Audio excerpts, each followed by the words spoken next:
Blue Nose. Yeah. Good evening. Hey, how you guys doing, man? It's Joe D, and welcome to Share a Beer 472. Today is Saturday, July 28th, 2018. We are back and better than ever. We've got Mark. We've got Craig from the UK. We got a friend of Craig's from the UK. How you doing, friend? Howdy doody. Blue Nose. Good. Harry. Yep. Harry. Yep, all right. Yep. Okay. And Tom T. Tom. It's T now. Guys, how T. y'all doing? Mr. T. Yeah, he's just T. T.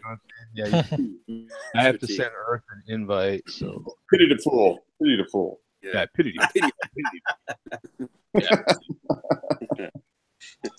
I pity the fool who's not drinking 4-star beer. Yes. There you go. That's a good one. That's me. I put myself in.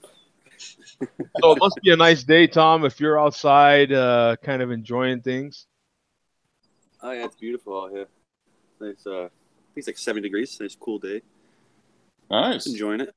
Yeah. How about you guys? What's the weather in your area? Yeah. Okay. Yeah. Goes up to 10. It's the usual. I don't know what is it outside 110 or some ridiculous thing like that. Jesus. It's flipping hot, man. It's hot. It's this past week was crazy hot. 118, 117, 116. Just Thank God. there is. It's probably even hotter. Huh? Was it even hotter there, Earth? Were you like, did you get 120? Yeah, we were 120 all week. We hit 121. I think Tuesday or Wednesday. Woo! That's unbearable. It That's is. That's like Russian Imperial Stout weather, I think. Hey, Yeah, Russian Imperial Stouts, I'm telling you, especially if they're free. If someone else is buying Russian Imperial Stout, that's what's getting drunk, son. Let me tell you. But it's kind of funny too, right? Because you come out here and don't touch nothing metal, man. Don't do it. And while I'm unloading, funny story. While I'm unloading my trailer at one of my stops this past week, one of the I call him a kid. He's in his early 30s. He jumps in the trailer to give me a hand.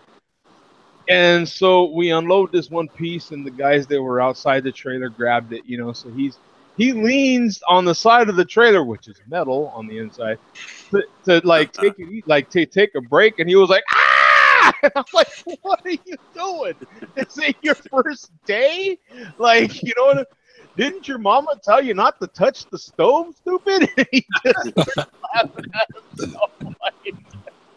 He's like, "Yeah, I won't do that again." I'm like, "What are you thinking?" Yeah, it's just that you just don't. As a matter of fact, or I'm sure it's the same way where Earth is at. It's real common. As a matter of fact, it's necessary. I don't care what kind of handle it is.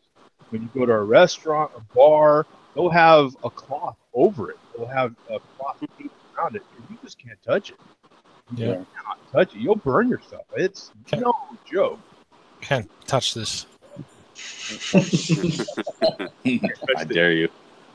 I'm not going to start singing. Don't worry. Yeah, come on, man, come on, Jakey. Yeah, but no, it's the that time of year for us for sure, man. It's hot. It is hot. It's that time Hot with humidity. To sit inside and you look out the window. You're like, "Oh, it's really nice out there, man." And your electric bill goes through the roof and all those things. So hot. Yeah, don't remind me. Yeah, it's so hot you drink malt liquor. What's if you don't mind sharing, Earth? What is your electric bill like? Like $450 a month. Oh. Yeah. That's not bad. There's people $600. Wow. And my room is still 85 degrees. It's actually 88 right now. Jeez. It says 88 right now. So you're sitting on, what, maybe a ceiling fan and another fan blowing on you? Yeah, I got 3 fans blowing on me. Yeah, Yeah. that's the Plus the reality. AC's on. Plus Yeah. the AC's on, but it's on low because dang, you'll bankrupt yourself. It's Wow. that's the Yeah, reality. it's out I here. mean, the last few days Rough. it's been like mid-90s here in like southeast England. For us, that is ridiculously hot. That's super And hot. then we had Yeah. a thunderstorm, and not much of a thunderstorm. We had a thunderstorm, and today it was like a lot cooler. It's like, yeah, at last that's the first bit of rain we've had for like 2.5 months. Yeah. So it's crazy. It's been unpleasant in the brewery, to Yeah. say the least. Yes. Harry For works sure. in the room. Yeah, 'cause Like, nobody has air conditioning there for the most part. Oh yeah, what's that? Oh, so there's no AC there at all. No. What? Oh, It's wow. it's fans, or I don't have anything, and it's 27 in here at the moment. So it's whatever that is in Fahrenheit. I don't know, but it's warm. Is what I'm saying. Yeah, It's 20 is like 85 Fahrenheit. hey, it's got to be close to 80. Yeah, 85. Yeah, that's You do that with the damn good. It's, Yeah, we have the it sucks to even have a beer sometimes because the beer's going to actually make you warmer. Mhm. Mhm. You have the beer and it just makes you warmer. Yeah, it's I'm fortunate I have solar, and even with this weather, I still have not had an electric bill yet. But I mean, this past month it really heated up, so I've been really cranking the AC more. So I wouldn't doubt I get maybe a $20 bill, maybe a $30 bill.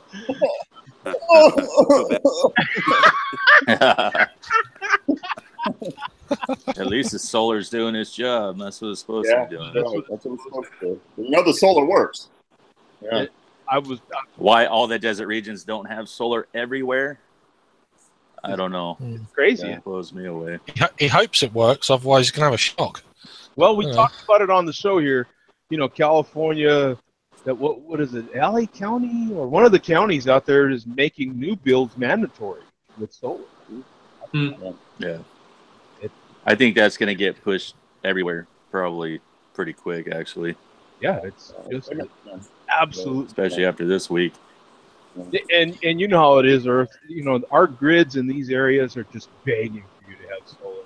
You know what I'm saying? They're like, please get solar, because the grid can't take everybody. Well, out here they have mandatory blackouts where they shut you down on purpose Really. several times throughout the summer. They schedule it. that sounds brilliant. Yeah. It needs to happen There's everywhere. just too much power on the grid. They try to save it. Wow. Hey Pat, how you doing, my friend? How you staying cool right now, man? Yeah, not too bad. I've luckily kind of wrapped up a bunch of photo work, so no next photo shoots in Santa Barbara next week. But aside from that, I don't have to get out there and do any more 110 shoots anytime soon, 115. So. Oh yeah, and Pat stays out. You have seriously long shoots, especially when you're out there at like an airport or just in the middle of the A racetrack. Just for those that don't know, airports, racetracks, desert. There's not a lot of shade in these areas, man. So it's just, maybe popping in and out of some vehicle that you leave running, maybe. But there's not a lot of time for a photographer out there shooting. Crazy. Yeah, it's rough. Torrents, but it does not take much in this kind of weather to just. That's why I have. I'll give it to everybody. I have to eat a little crow with the humidity debate. Humidity does blow. It sucks. But man, it's tough when you like dry heat, but it's 110, 115, 100. It's just you're sweating your nuts off no matter what you do. Yeah, that's rough. So what do you? And let's get to Mark, man. We haven't seen Mark in a couple of weeks now. So what are you drinking, brother? Well, I brought back a beer from the little town we were staying in Michigan, and it's a perfect name for our discussion. It is from Shorts Brewing, SHORTS Brewing. They're in Bel Air, Michigan. They're like Bel Air, California, only in Michigan. And the name of it is Melt My Brain. Yeah. Yeah. Mark's always got a good segue for everything, right? And this is, we bought a 6-pack of it, and this was the last one left. It's only 4%. So it's like a super session beer. It's a golden ale brewed with coriander, juniper berries, and lime. Wow. Sounds refreshing. With what is it? Tonic water added. Oh, really? That's the one that's supposed to taste like a gin and tonic, right? I had that one. I did not care for it. Pretty. I wouldn't say gin and tonic, but you do get some of the juniper. But it's a perfect summer beer. I mean, it is, but it's light. I mean, it's like Bud Light light. Yeah, 4%.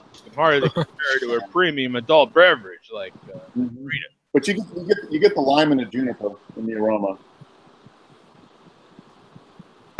Yeah, you get more. Yeah, it's kind of lime and juniper in the aroma and the taste. I wouldn't say it tastes like a gin and tonic. The components are there, but it doesn't quite taste like a gin and tonic. Well, you've got let's see here. You've got 19,000 total ratings on here. 638 in the last 30 days. 4% ABV, 24 IBUs, and a 3.6 rating. That's decent. Yeah. That's mentionable right there. I gave it 3.75 when I checked into it. It's a good beer. That's for sure. Yeah, very refreshing. Hey, we got KDB over here. How you doing? Hey, how you doing? There we go. That doesn't hurt. Hey, but yeah, you've got. So they say it's a blend. And blended with Shorts made tonic water to create that tasting experience of drinking a gin and tonic cocktail. So they're even saying that it's supposed to have that sort of experience at least. Mm-hmm. So, yeah, super easy drinking, really refreshing. Perfect on a 120-degree day. I don't know. Do you like gin and tonics? I'm not a gin and tonic guy. After that's why I rated it real low. If you go to your friends there, Mark, you'll see I rated it real low. Yeah, I don't mind gin and tonics. So. I like them. I mean, it's juniper. It probably throws people off the gin juniper. So, Pat, you like gin? Yeah. A good if I get a free airplane drink, that's always a good choice on a flight. Yeah. Is that your go-to airplane drink, like for a cocktail? Yeah, I mean, if they don't have decent beer, yeah. A lot of the planes have decent beer nowadays. Some do, yeah. Like Alaska, like the ones that go up to like Pacific Northwest will actually have like Deschutes and like that fresh squeezed stuff like that on it. Yeah. So it's not bad. Southwest has a decent selection. They have Lagunitas, Yeah. And Fat Tire, Yeah. I mean, for an airplane, you know what I'm saying? You're like, yeah, what do you want? You know what I'm saying? That's a decent little selection. Nice thing is with the Pacific Northwest flights, I guess just because it's such like a beer place, they always give you one free beer if you want it. Oh, okay. On Alaska, anyway. It says it's only for that region. So, just I think everyone drinks so much beer there, they figure they'll. Beer's like water. Yeah. Like water to me, man. Hey, Harry, what are you drinking, brother? I'm on. I thought it was a new brewery. I've literally picked this up this evening in a massive haul, which I finished at the brewery at a horrible time. And so just on a massive 12-hour shift, and I'm looking forward to having a couple of beers. And I had to go and pick up some the Strauss beers, which I'd booked or I'd ordered. And I had a couple of other random ones which I've saved. So we've got Mad Squirrel. They're Craig. I don't know how new these guys are, but they're probably last year. I've had some of their beers on cask. But they've just been crowdfunded and they've got to their target. Okay. But yeah. I've had some casks from them before. I completely forgot what I had, but it was like 2016 or 2015. I checked on the tap that I had them. So it was a long time ago. But yeah, it's their Puckerberry. It's a raspberry and lime sour. Coming in at 3.9%. Sounds good. It's interesting. It's definitely super refreshing. It's not. I'm not the biggest fan of it. I'll drink it and get through it, but the raspberry gives you a fair amount of tartness. It does give it a little bit of sweetness, but the lime is quite synthetic, which is unfortunate. I mean, they've got in both of them. You've got lime and raspberry, and then they've got lime flavoring and raspberry flavoring additives. So it's almost as if, oh yeah, we've got the flavoring, but not quite enough. So let's add a little bit more. And it's kind of taking a little bit away from it. But it's not bad. It's my second beer of the evening, so it's not too bad. We'll move on to something else a little bit different. Yeah, that's a very sessionable beer. It sounds interesting. Yeah. It looks like one of those beers. I'll share the screen with everybody here. It looks like one of those beers that, like, you pour it, you're not going to get a lot of head, but oh well, right?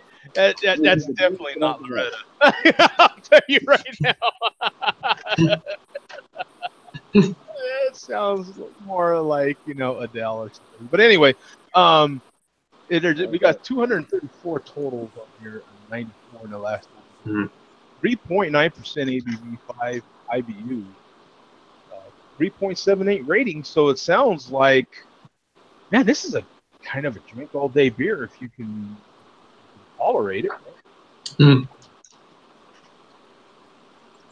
I've kind of realized that I don't know that I've ever had a beer with lime in it that I've loved. Obviously, other than Lime-A-Rita. Don't get me wrong. I had, like in LA, I had Stone's Ruination with fingerling limes. I was like, that sounds interesting. It was like a special keg. They had like a whole bunch of special Stone beers, and it was like undrinkable. I didn't even finish it. To me, it was just.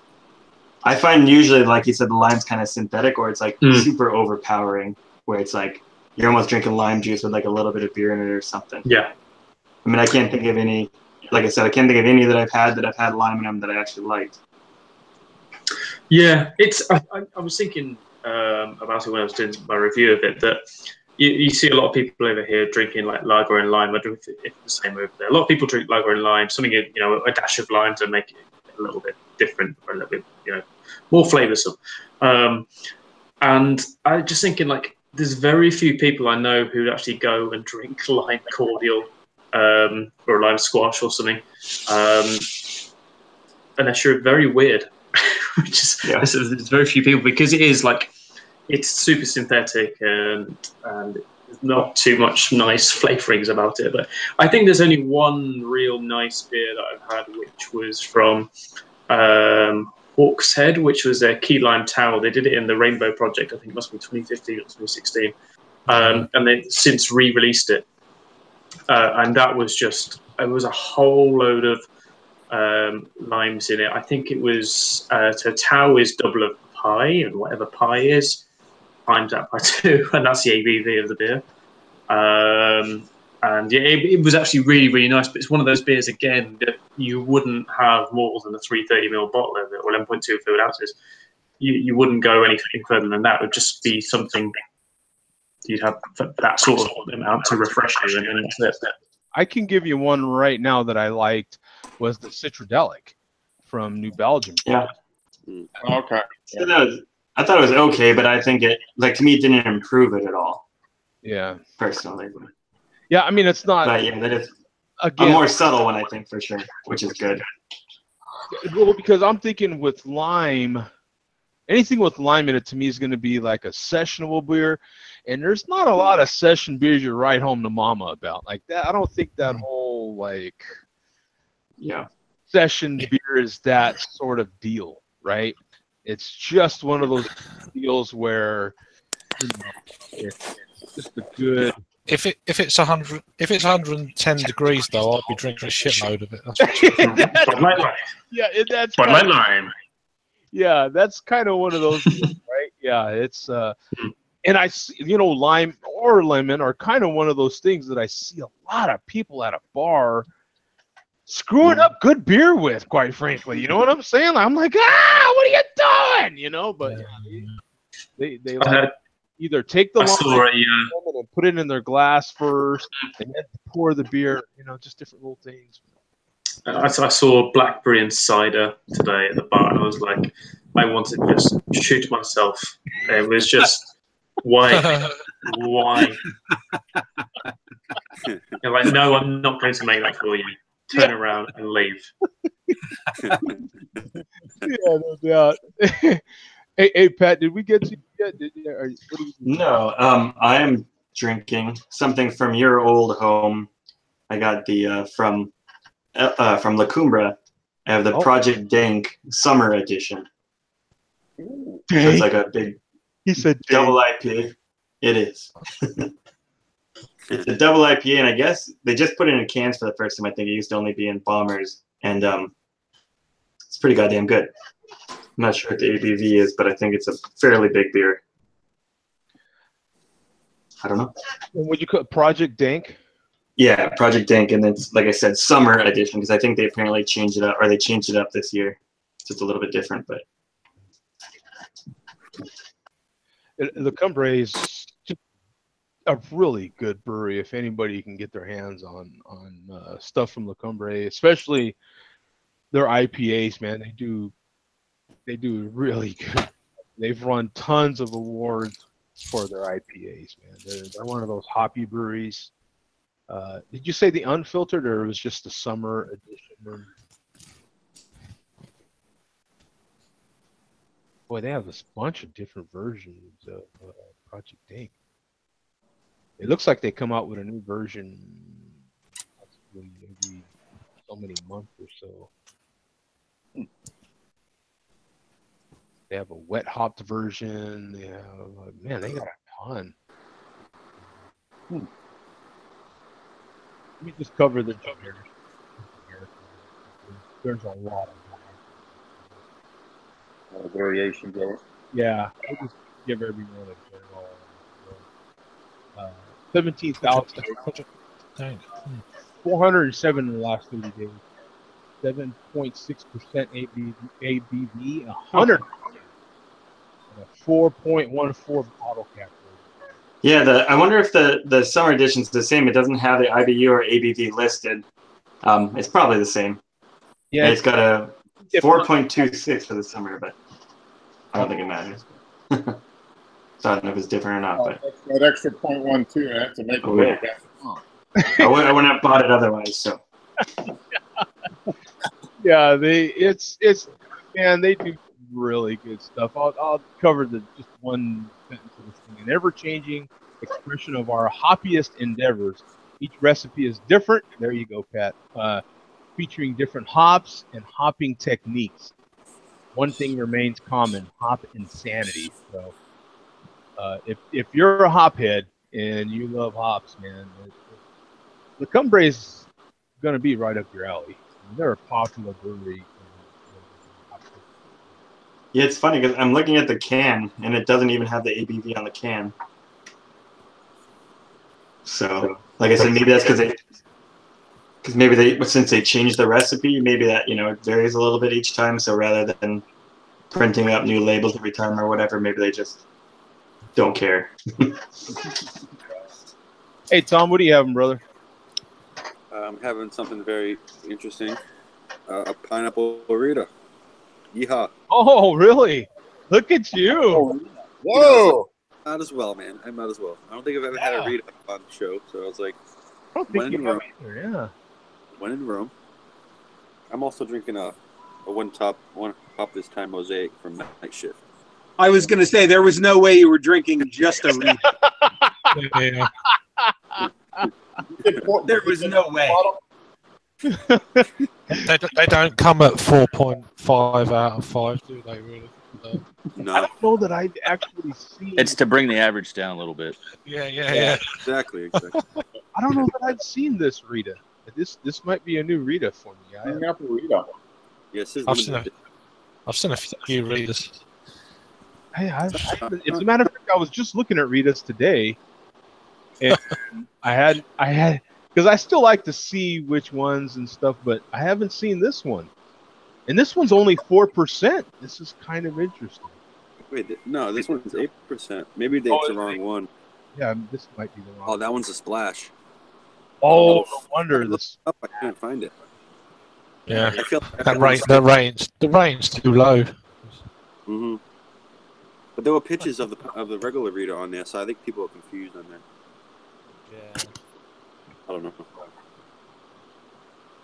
Yeah, and they always spell it funky.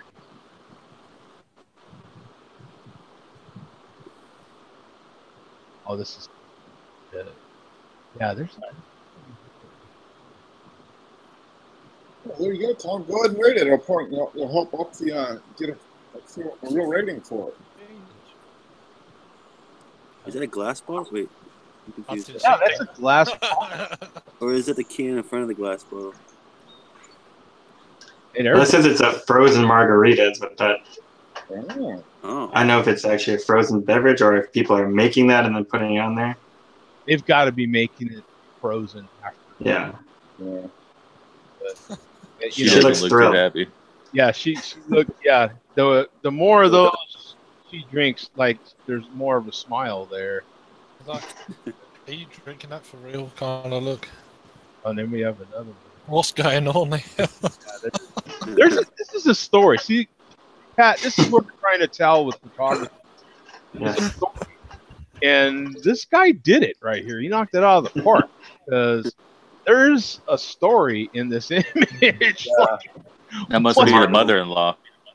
Yeah, like what's the story here? Yeah, I say this is a trailer.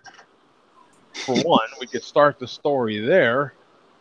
You know, a lot of stuff on the fridge. What can we see on the fridge that might help us? There's a magnet schedule. That tells you a lot right there. I think I have Phillies. They're from Philadelphia, maybe. Yes, this is definitely Philadelphia. Baby pictures on here. We got some more clipping. There's hockey on here. Oh, lacrosse. What do you call those things for lacrosse? I don't know. And yeah, so I don't know. I'm not going to comment publicly. Yeah, exactly. Yeah, there was a lot that I could have said, but I was really holding back there. Yeah, there's a lot there, but I'm not going to say anything. Exactly. What? What are you drinking, Earth? I got one from, this is called Big Tom's Milkshake IPA from Three Magnets. Oh, yeah. Are you Big Tom, Tom? Oh, I'm the Big Tom. Big Tom. Colorful label. How my milkshake tastes. It's not really doing it for me, though. This one's pretty lackluster. Really? Big Tom, long time. Well, baby. I mean, the flavors are there, but they're really subdued. Or just put At my least for eye me. in your A. Boom. I saw it. I thought it was Tom's Big Boy when I first seen the image. Oh yeah, huh? Yeah. Hey, Tom. I was like, what? They making IPAs now? Tom, That's not him, though. a little different on the label here, man. You know. Apparently, they're from Washington. There's a brew pub or something up there. You got a 697 total rating on here, 448 in the last 30, 7.2%, and a 3.88 rating. So this is considered a double New England IPA. Imperial. some pretty cool labeling here. Mm. Dude, Tom's real quick. Look at that. I mean, it definitely has the oranges and the vanilla sweetness. So, Yeah. you know, it's not like it's not delivering that, because it is. It's just it's Is not blowing you away. It's real, like in the background. Is it overly sweet? It's not sweet. That's the thing. It's not. Oh, right. Good. Because It's not driving through, you know, like you think it would. Yeah. I had one milkshake IPA about a month ago, and it was nice, but you can drink a lot of it because it was just so sweet. Yeah, this one's not sweet at all. It's not bursting at all with flavors. Mm. It's really mellow. Oh, It's good. There's nothing wrong with it. It's just not. It's not a 4.0. I'll tell you that much. Mm-hmm. Interesting. And Craig, what do you have, brother? I'm drinking a beer from Canada, from Collective Arts. They're Ransack the Universe. They're out of Hamilton, Ontario.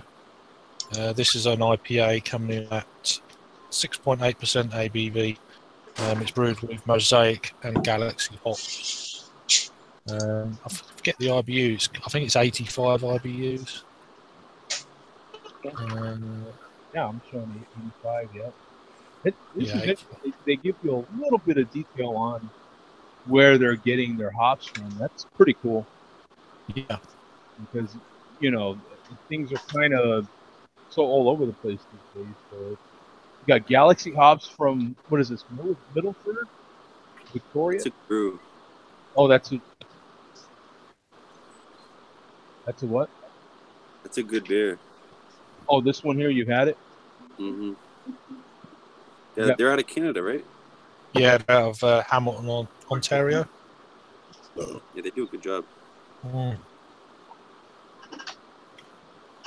Yeah, so they give you at least some description on where they're going. Flavors of tropical fruits, mango, and citrus. Pretty cool, man. So you've got 63,000 ratings out here, 1,600 in the last 30. 6.8%, 85 IBUs, and a 3.87 rating. Very solid. Mm-hmm. Yes, not bad. This can's just shy of 3 months old, so. And Mighty Mouse. You gotta love Mighty Mouse, man. Come on. Boy, when was the last time you seen Mighty Mouse? Is that considered an import for you, Craig? Yeah, oh, yeah. They came in about a few days before Canada Day, so the end of June, I was in a bottle shop in London called the Ghost Whale, and they, I think they got 7 beers in from this brewery. I think I bought 4 of them. This is my last one. But yeah, I've had this beer before. Had it on draft last year, and that's obviously the first time I can. So it's really nice to. It's still not lost a lot of that kind of hot presence, even though it's 3 months old. It's pretty good. Lots of kind of pineapple notes, and there is a little bit of dryness coming through. But I don't know if that's from the Galaxy hops. But yes, really pleasant beer. Not picking up the ABV. You are picking up quite a bit of the bitterness on the back end, but then 85, it's getting up there, I guess. When there's some 85 IBUs, 100 IBU beers, sometimes you don't pick that up, but you are a little bit on this. But still pretty good. Anything from them? I haven't had any collective arts. Keep an eyeball. Have you seen anything from collective arts in our area there, Pat? No, I don't believe so. I mean, they look like the kind of. I think that can I would notice, big bright orange kind of. Yeah, right. Yeah. So. Yeah, we'd all have to trade to get some of that stuff. Yeah, we get them in. We're just hopefully we get them in a bit more regularly, but it's one of the better breweries in Canada for sure. Well, going by what I've tried and some of my American friends, or Canadian friends get it right. So, yeah, good brewery. What do our friends in the malt liquor community think about Canadian craft beers, man? What do you think about that Collective Arts Brewing? Well, if you've watched enough Steel Worldwide videos, you already know what he has to say about Canadians and craft beers. Yeah. And it's another word that begins with a C. Exactly. Yeah. Brilliant. I agree.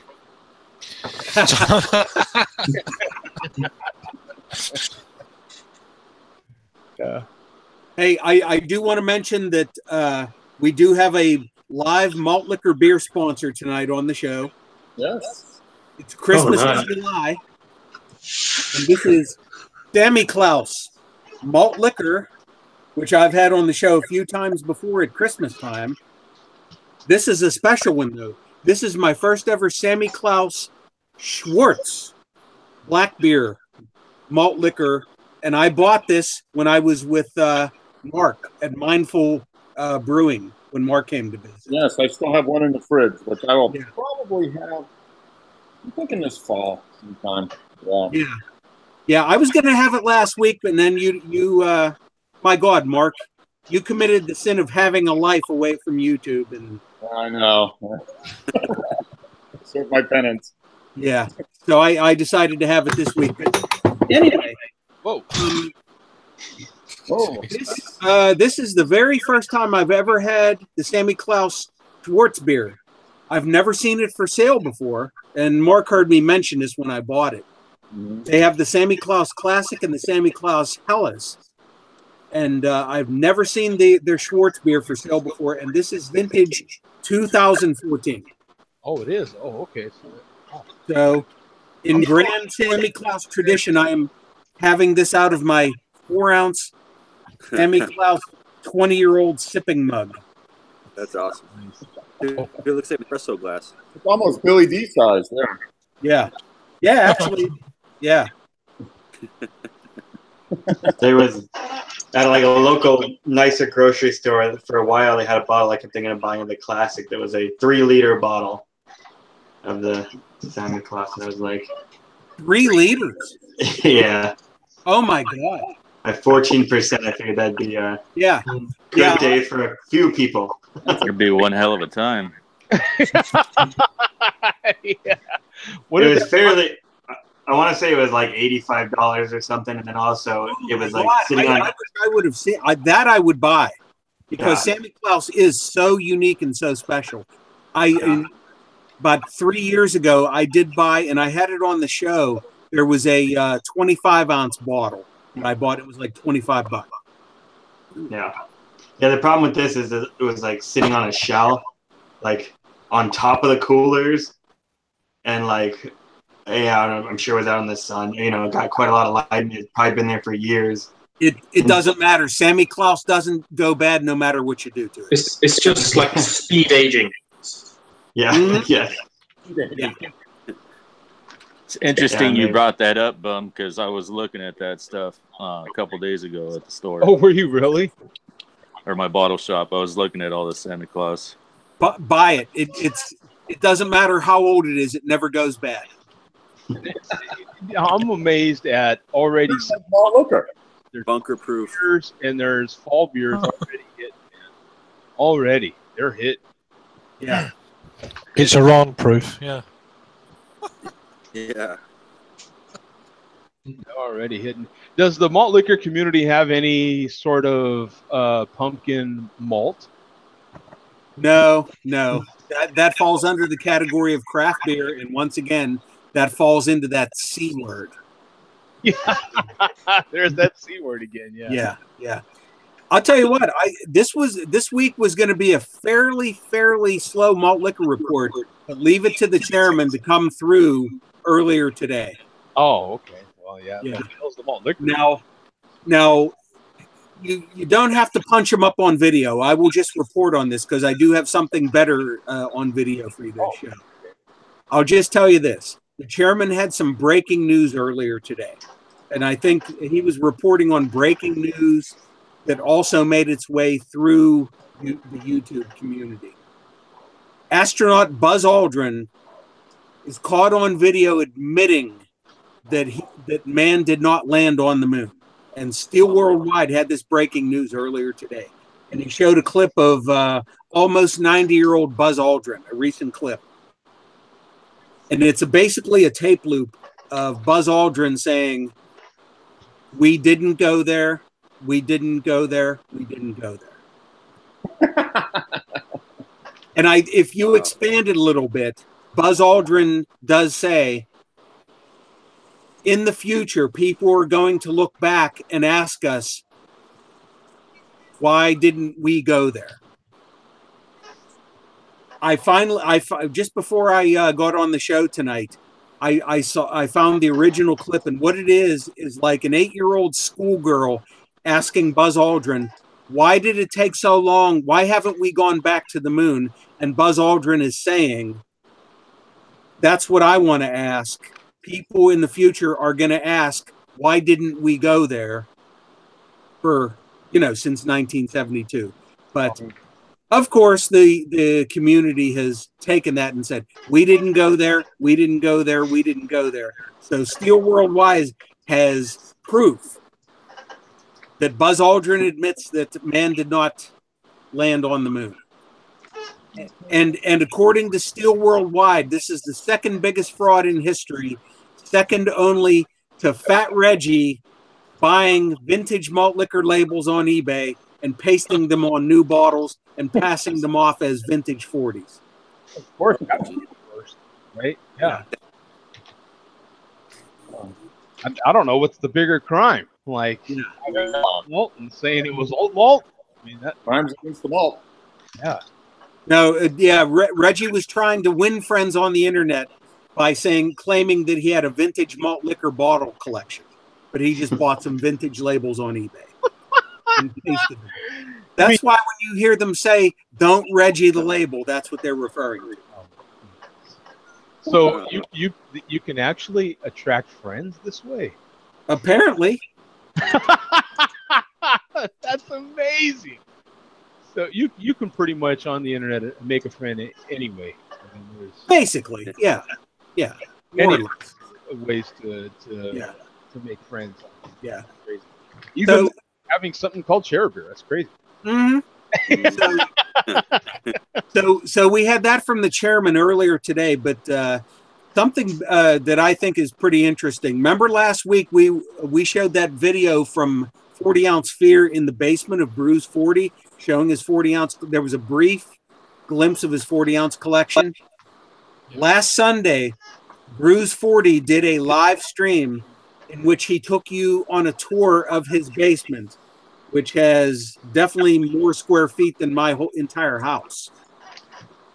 And Brews 40 actually shows off his 40 ounce collection on his live stream. If you want to go to Brews 40, BRUZ 40. And it's called Live at the Arm Bar. Brews 40. Oh yeah, Live at the Arm Bar. Yeah, just 6 days. So go maybe like 18 minutes in, because he actually spends like the first 15 minutes showing you the non-malt liquor parts of his basement. That's a pretty cool basement. And that's the bar in his basement called the Arm Bar, because he's into UFC wrestling and arm wrestling. Gosh. Dude, arm wrestling, you can jack yourself up quick. Mm-hmm. Arm wrestling. I was in the service actually with a guy who was like 3rd or 4th in the country for arm wrestling. Hard liquor. Wow. He was in his what was his name? I remember his last name. I can't forget his last name because his last name was Cox, and we gave him crap the whole time. But yeah, he didn't want to take it too far because he could actually kick your ass. But this man's basement is a museum, and there's his fridge full of drinkable stuff. Not much. Right? Yeah, that shelf right there. Oh, and there's his special Brews 40 40s on the bottom shelf. These are 45. Oh, look at that. Oh, well. I'll just grab something. Oh, now he's gonna screw it I just grab something. Happens to be a Colt 45. with the Bruce 40 on the label That's funny. and his own shirt, of course. This guy's dedicated, man. I'll give him that. Dang. And when he says he has the world's largest collection of 40s, he is telling the truth. He is going to confirm it soon with the Guinness Book of World Records. It's funny. Will they give a category for largest? Oh yeah, sure. They categorize anything. Guinness. I wonder if he'll make that awesome interior show Bruce 40 on Netflix. 40-ounce crew member. Have you seen that show? Awesome interiors. Yeah. My 40-ounce. And they have guys like this. birthday. Look at, he got Malt Mustang on there. Happy Mustang. birthday. Oh yeah, Malt Mustang joined live Fine print. on this live stream and asked him if he would focus on the 40-ounce bottles of Mustang malt liquor, which he did, and that's when the live stream went dead. Cool. Bruce 40 has turned 40. Conspiracy there. Yeah, is there Bless some, you what's like the the rains conspiracy? down in What's Africa what's with its limited behind edition the, Bruce 40 I'm not sure. It's just one of those bad luck things. diabetes. was it ISIS? regrets, and receipts. Yeah, it could be ISIS. I would think that ISIS would be pro 40 or pro malt, right? Doesn't or just ISIS against all malt liquor? I mean, all beer altogether. I think ISIS is against anybody who's live streaming. Ruben can testify to that. Yeah, that's true. Yeah. Especially. So let's turn this But camera. if you jump forward to about 18 minutes, Joe, that's when he finally starts showing off the shelves with his 1,100 different 40-ounce bottles. 1,100. What did you say? 12? About 18 minutes. Oh, Elliptical. Really? Go. What's in the fridge? yeah, look at this, 140s. what do we got here? There's the very first 40-ounce bottle A1 beer from 1961 in the top left. Huh. Wow, so that's the first malt liquor on record. Not malt liquor, the first 40-ounce bottle. Oh, The first known 40-ounce bottle. period. Like that's the first. Yeah. That's pretty cool. So you see the Ballantine, the Big Bear. You see Carling Black Label with that red label there. And all of those are different variants of that same beer. There's Batch Brewing from Detroit, which I will be buying some of their beers 2 weeks from now. This is The Mexican malt liquors. kind of impressive. Yeah, dude. This is the first time in his life that he has been able to display every one of his 40-ounce bottles all at once without having them, packed up. Look at all those Bud 40 ounces. Yeah. And those are all just different label variations. You drunk that many. That's impressive. Oh, Foamy Head says he's having that Lacombe Project Dinks. And I just saw the Founders DKML. Mm-hmm. Wow, Bud Light. I wonder how much energy all that is. Yeah. Energy. Yeah, How much energy. energy? Corona. Is there Corona down there? Cornita? Aren't those yellow ones like import or export? Yeah. Mm-hmm. Coors. Super Yeah. impressive. Full 45, of course. All clear bottles. Look at that. I wonder what the other half thinks about it. Apparently she tolerates it. Apparently, yeah, as long as it's in the basement. Looking at the size of the house, it's not surprising. Yeah, exactly, Craig. at the size of the basement. These bottles are. That's impressive, man. A lot of. There's Billy D. Yeah, look at that. Signed, huh? One of those nice big screen bottles. Genesee, even? Look at that. What is that? Is that 4 Loco or what is that? 4 O? So impressive. That's a lot of damn bottles, man. Just different variants of the one beer. It's like, geez. Imagine moving. I know, right? I mean, I moved. How many beers I had? That was a pain in the ass, you know? Yeah. Yeah, I wonder if he has like any kind of thing on the bottom, like little, tacky stuff to keep him from. I guess if you're not in a place where you don't have earthquakes, you don't have to worry about it. But Yeah. if he's dedicated enough to go to try to actually get a world record, then. There's the Mustang malt liquor real quick there. You missed it. I saw it. Yeah. Wow. He's dedicated to the malt. Yeah. But you know what scares me?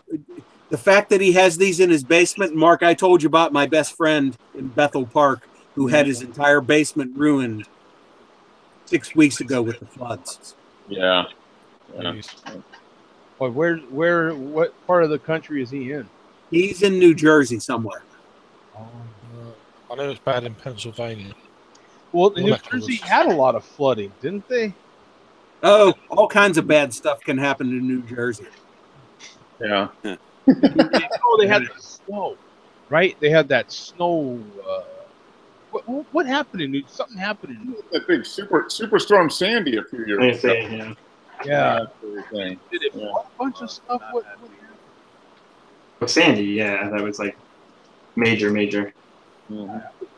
But I mean, depending on where you are in New Jersey, I guess it vary a lot. So there's your malt liquor report for this week. God bless Brews 40 and his collection. What's impressive is all the labels are actually in really good shape too. Right. Like they didn't look like they're all torn up, for even the old ones. Right. Yeah, that's. Well, yeah, I'll give it that. I mean, it doesn't necessarily matter what you collect. I mean, when you see a huge collection of something, impressive. And everybody says, you know what? It becomes something's wrong when it's too much for you to display. He obviously bought a house big enough where he can display all 1,100 bottles. That's true, yeah. So it's not too big of a collection.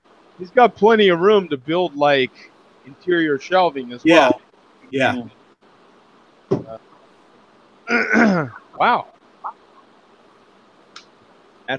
I would think that he's got to have some sort of say to be the chairman for the malt.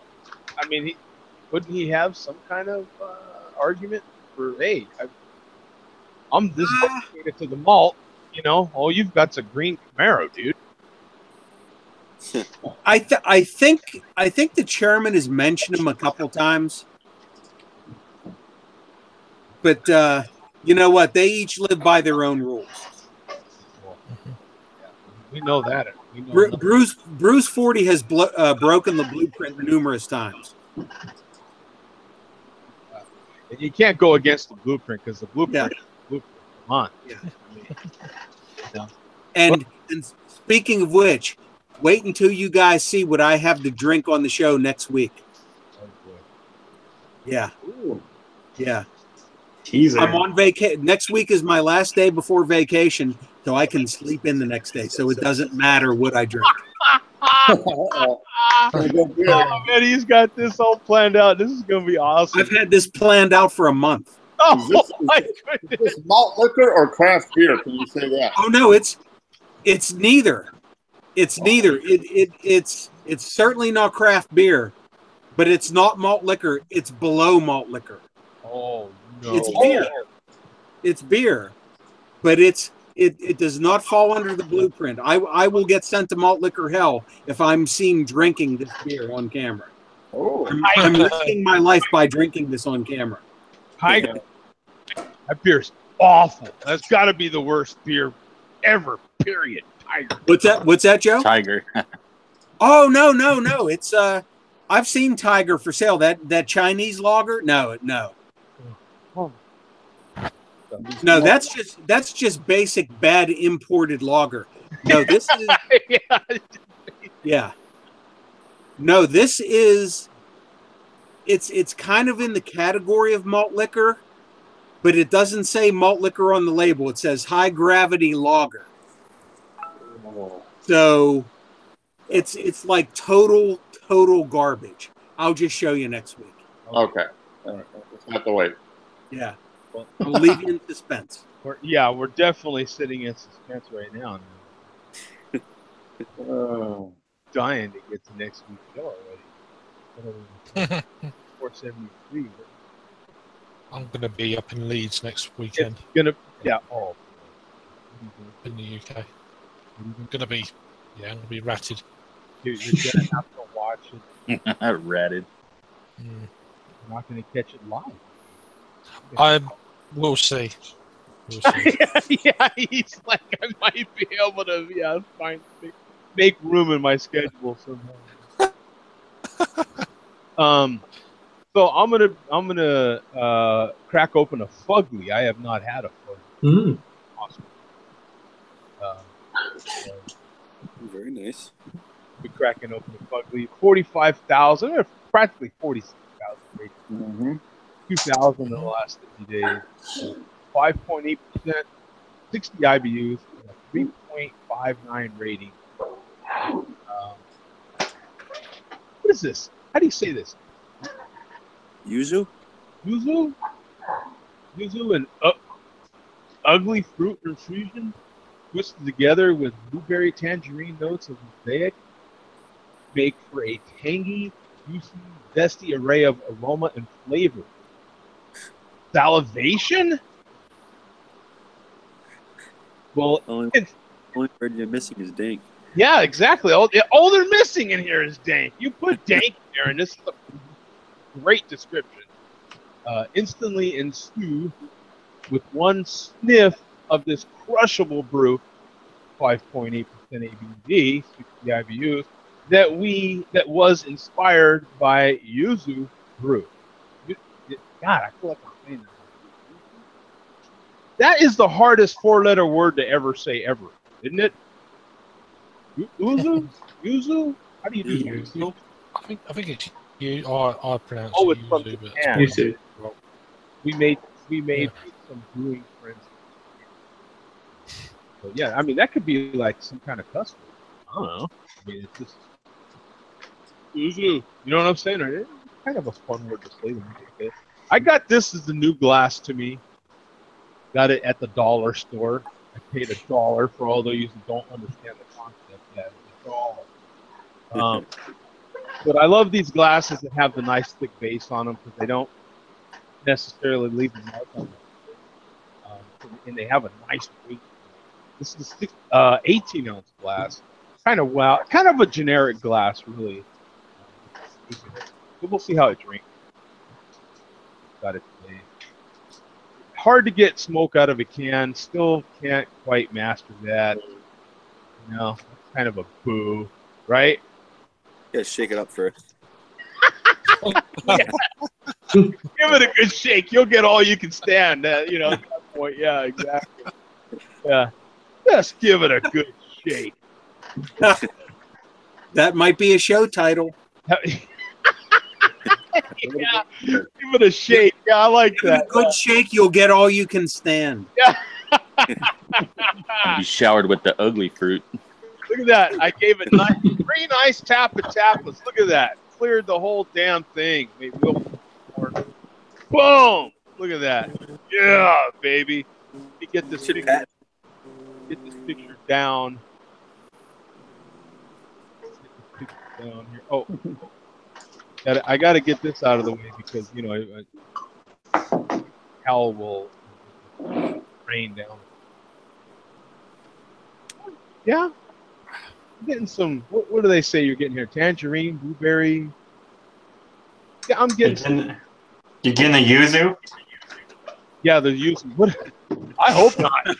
I hope not. You know what I'm saying? That little bit of funkiness might be the yuzu. You know what I'm saying? Yeah. Yeah. You ever? No, I ain't gonna go there. I ain't. That's a Japanese. I'm gonna stop. Japanese fruit, right? I'm gonna stop. Way ahead. Yep. I'm gonna just stop that. Whoo! You want to talk about the train with a wham? I mean, the train wasn't even gonna go like that. He was just gonna whoom. I'm gonna just avoid that whole thing right there.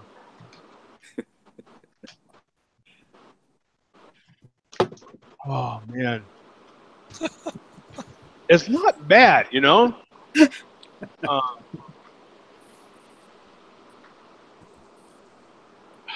Is it I'll tell you fugly? what, man, this is a definite. Like, if you gotta have one, you gotta have 6 beers. I mean, you can crush these things, man. This is pretty darn sessionable to me. I don't get 60 IBUs out of this at all.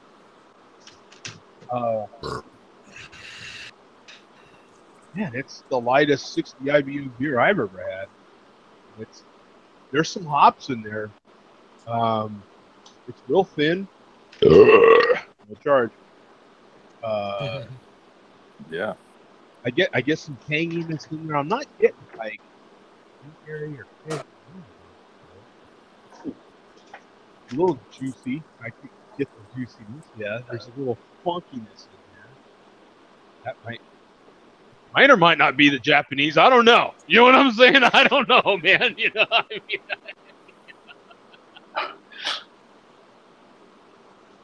But it's definitely good, man. I mean, I would. Oh, we got Carrie in the chat. What's up, Carrie?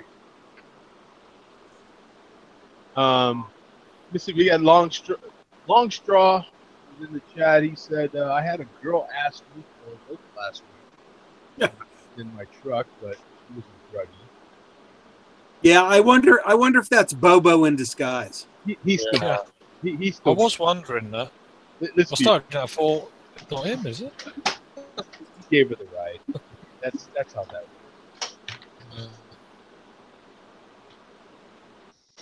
Oh, so Zach wants to know how late are you share of your Sons of Guns? I'll clean that one up. Partying tonight. I'm at a dinner right now. I have a few new Oreos. Hey, has anybody had any new Oreos lately? Yeah, we haven't covered that in a while, have we? No, we haven't. No. And you know me, I've always got new Oreos, man. Like, I've always got new Oreos. I just had pistachio. I had the new lemon. Lemon's not a new flavor for Oreo, but it is in the thin. You know, I don't know how technical you want to get with it, but yeah, the thins Oreos. I really enjoyed the thins actually. Pistachios were okay, but they had the chocolate cookie. I think they would have been better with, and the pistachios were another thin. That was a new flavor altogether. Yeah, pistachio. I never heard of that one before. Was that good? That sounds interesting. If you like pistachio ice cream, you would like those for sure. If you're a pistachio ice cream lover, tasted a lot like pistachio ice cream with chocolate cookie, if you can imagine that. And since they were thin, it wasn't like super crazy or nothing. Okay. I had those that Bums having as going as well. Yeah, these were good. You're gonna make me go out and get Ben and Jerry's pistachio. Yeah. And I'm guessing everybody has seen these because apparently these are going to be a permanent part of the line now. Oh wow. Okay. Good flavor. You will note it doesn't say limited edition on it. It just says new. Yeah. Yeah. Some of them do that though, but they still have the small package. No, this is actually a larger package. Oh, is it the larger one? Okay. I got the larger package, baby. Oh yeah. Yeah, I got the larger package. They come with the can. Mine's got chocolate. Baby. But apparently these chocolate peanut butter pie ones are a new addition to the permanent line of Oreos. And these were real good. Bum's like, yeah, get ready to be impressed because Mine's chocolate, baby. And it's one size larger, baby. Yeah, it's, yeah. I got the bigger bag. Yeah. No one goes for a standard package. Yeah. Just like the Grinch, whose heart is 3 sizes too small. Mine's 3 sizes too large, baby. Yeah, too large. Baby. Yes. But what's the last flavor of anybody here that buys Oreos? What's the last flavor? How many different flavors are you getting in the UK? Oh. What about you? Anybody else? The last one I had was the apple pie. I haven't had any since. I haven't had any in a while. Yeah, I kind of got off the Oreo tasting game. They look tempting. Every time I see them, they look tempting. I'll tell you a little story. My coworker, and this might be against, the Oreo world. He actually takes the center cream, rolls it up like a little taco, and throws it in the trash and just eats the cookie. Oh, my. I do that. Yeah, because the center, I don't do it all the time, but I definitely have my moments when I'll do the same exact thing. You can kind of roll it up or peel it right off. And it's so sweet. And throws it right in the garbage can. Yeah. Huh. I've never seen that before. Yeah, I've done that because the cookies are actually pretty decent. So yeah, he buys the thins. Okay. Yeah, that makes sense. If he doesn't like the filling, I get extra filling to throw away. Yeah, because the thins are actually quite enjoyable. I'm surprised why they don't just sell the outer without the cream. Yeah. Sell the cookie. Yeah, that would be good. You just sell the cookie. Naked Oreos or whatever. Yeah. Yeah, raw Oreo or something. Yeah. Naked Oreo. Has anybody had these Dunkin' Donuts fries? No. I've seen them, but Fries? Yeah, Dunkin' Donuts has their own fries. Huh. I have not. Are they donut fries? Yeah. I would imagine they're basically a donut, like a churro. Glazed? Donut dough, yeah. I would imagine they're... Churro fries, there you go. Yeah, I would imagine they're just Dunkin' Donuts version of a churro. You know what I'm saying? Mm-hmm. Kind of like, we don't want to, so we call them wraps. You know what I'm saying? And now everybody can have them. Because we call them burritos, for God's sake. Everyone is run. Yeah, we call them wraps. Donut fingers. Yeah. So they call them donut fries, and now, oh, okay. Now I'm interested.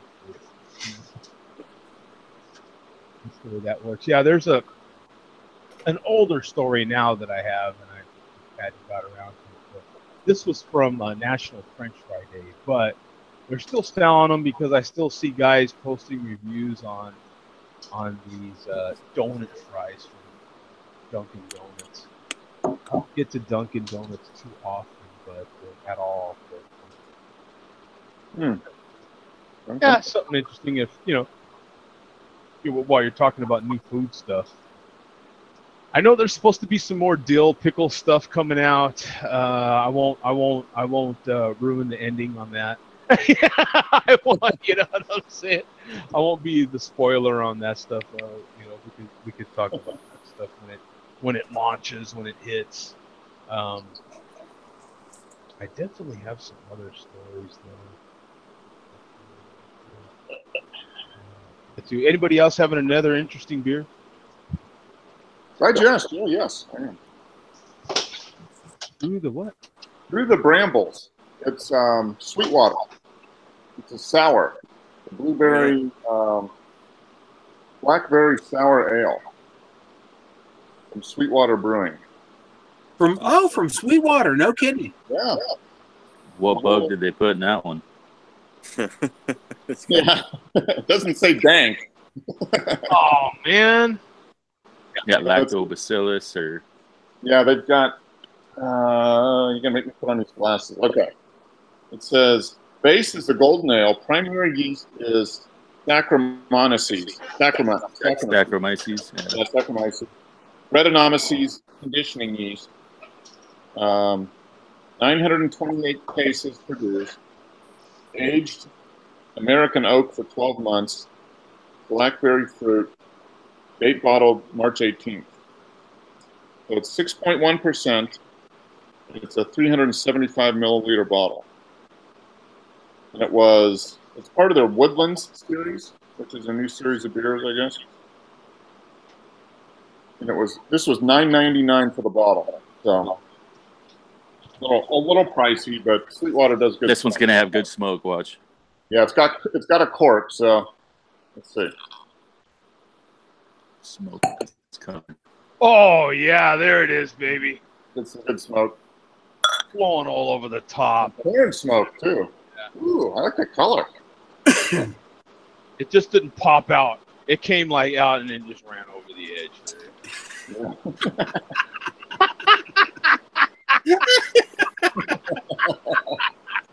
Well, you'll have that sometimes. It flowed. Yeah.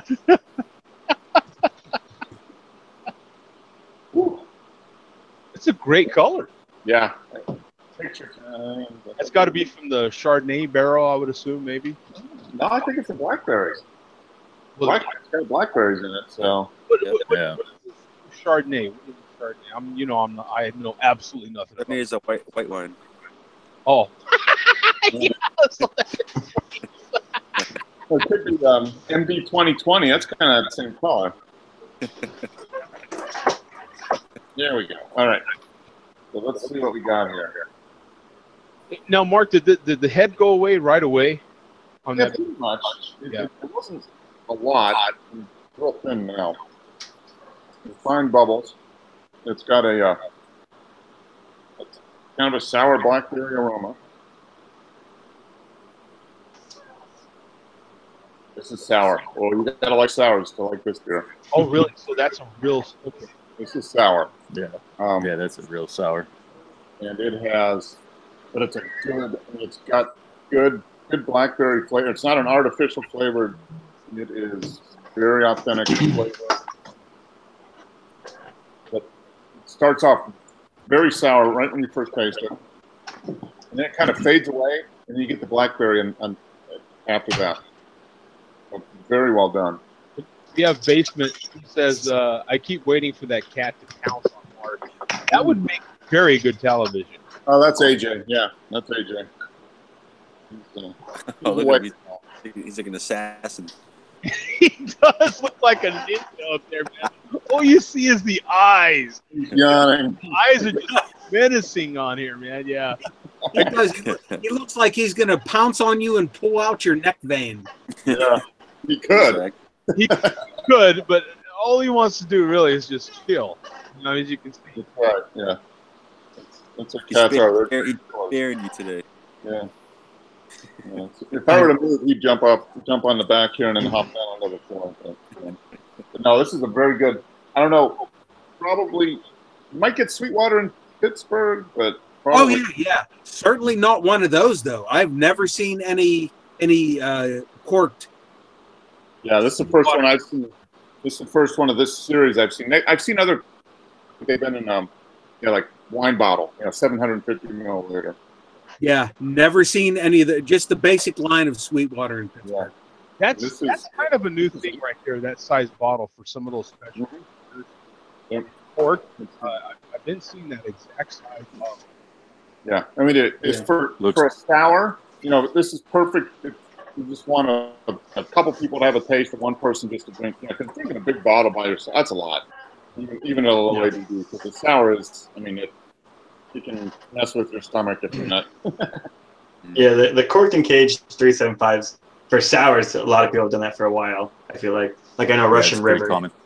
all their stuff in Allagash and Yeah, they do. Firestalker. And Crooked Stave and Yeah, it's a good size for sour. yeah. And it makes you feel like you're getting your money's worth when you pay $10, $15 for that tiny bottle. Mm-hmm. If you got a cage on, a cork and cage on it. Yeah. No, it's a good.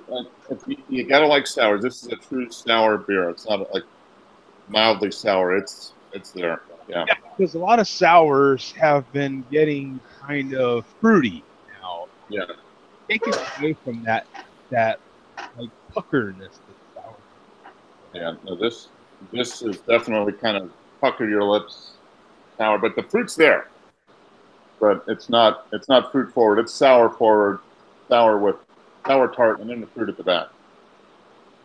That's a good thing though about like about fruited sours. I feel like as long as they're from a decent place, it's always going to be like a very genuine, like high quality fruit flavor. Yep. Like you're not going to get that phony.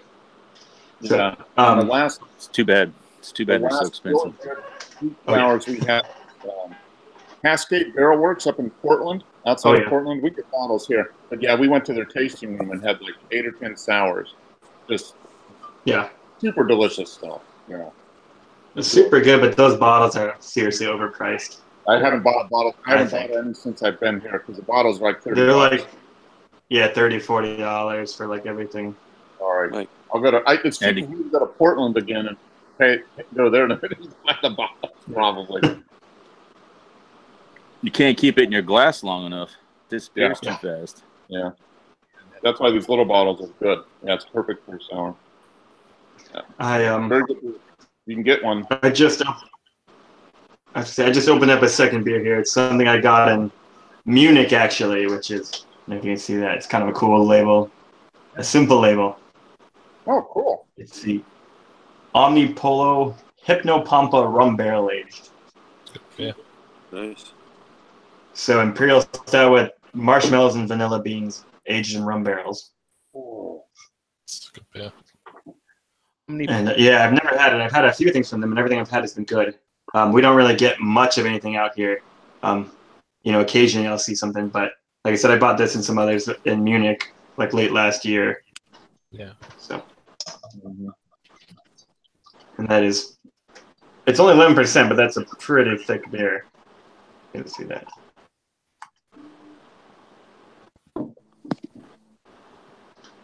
Interesting. I've had maybe 2 or 3 rum barrel aged beers ever. It seems like it's kind of an uncommon barrel compared to. I know they do like Abyss and that kind of stuff in rum barrels, but I've never had it. They got the Noah. Their flagship.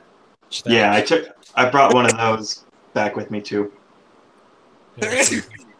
Oh. And what was that? Hypnopampa or something? Hypnopampa. So like hypnotize and then POMPA. And then the rum barrel aged version. It's good. It's not a giant. It's not a giant beer at 11%, but I don't like taste the alcohol really at all. And I mean, I don't know that I necessarily taste marshmallow, but I mean, you get the vanilla kind of like you get with the bourbon barrel or whatever.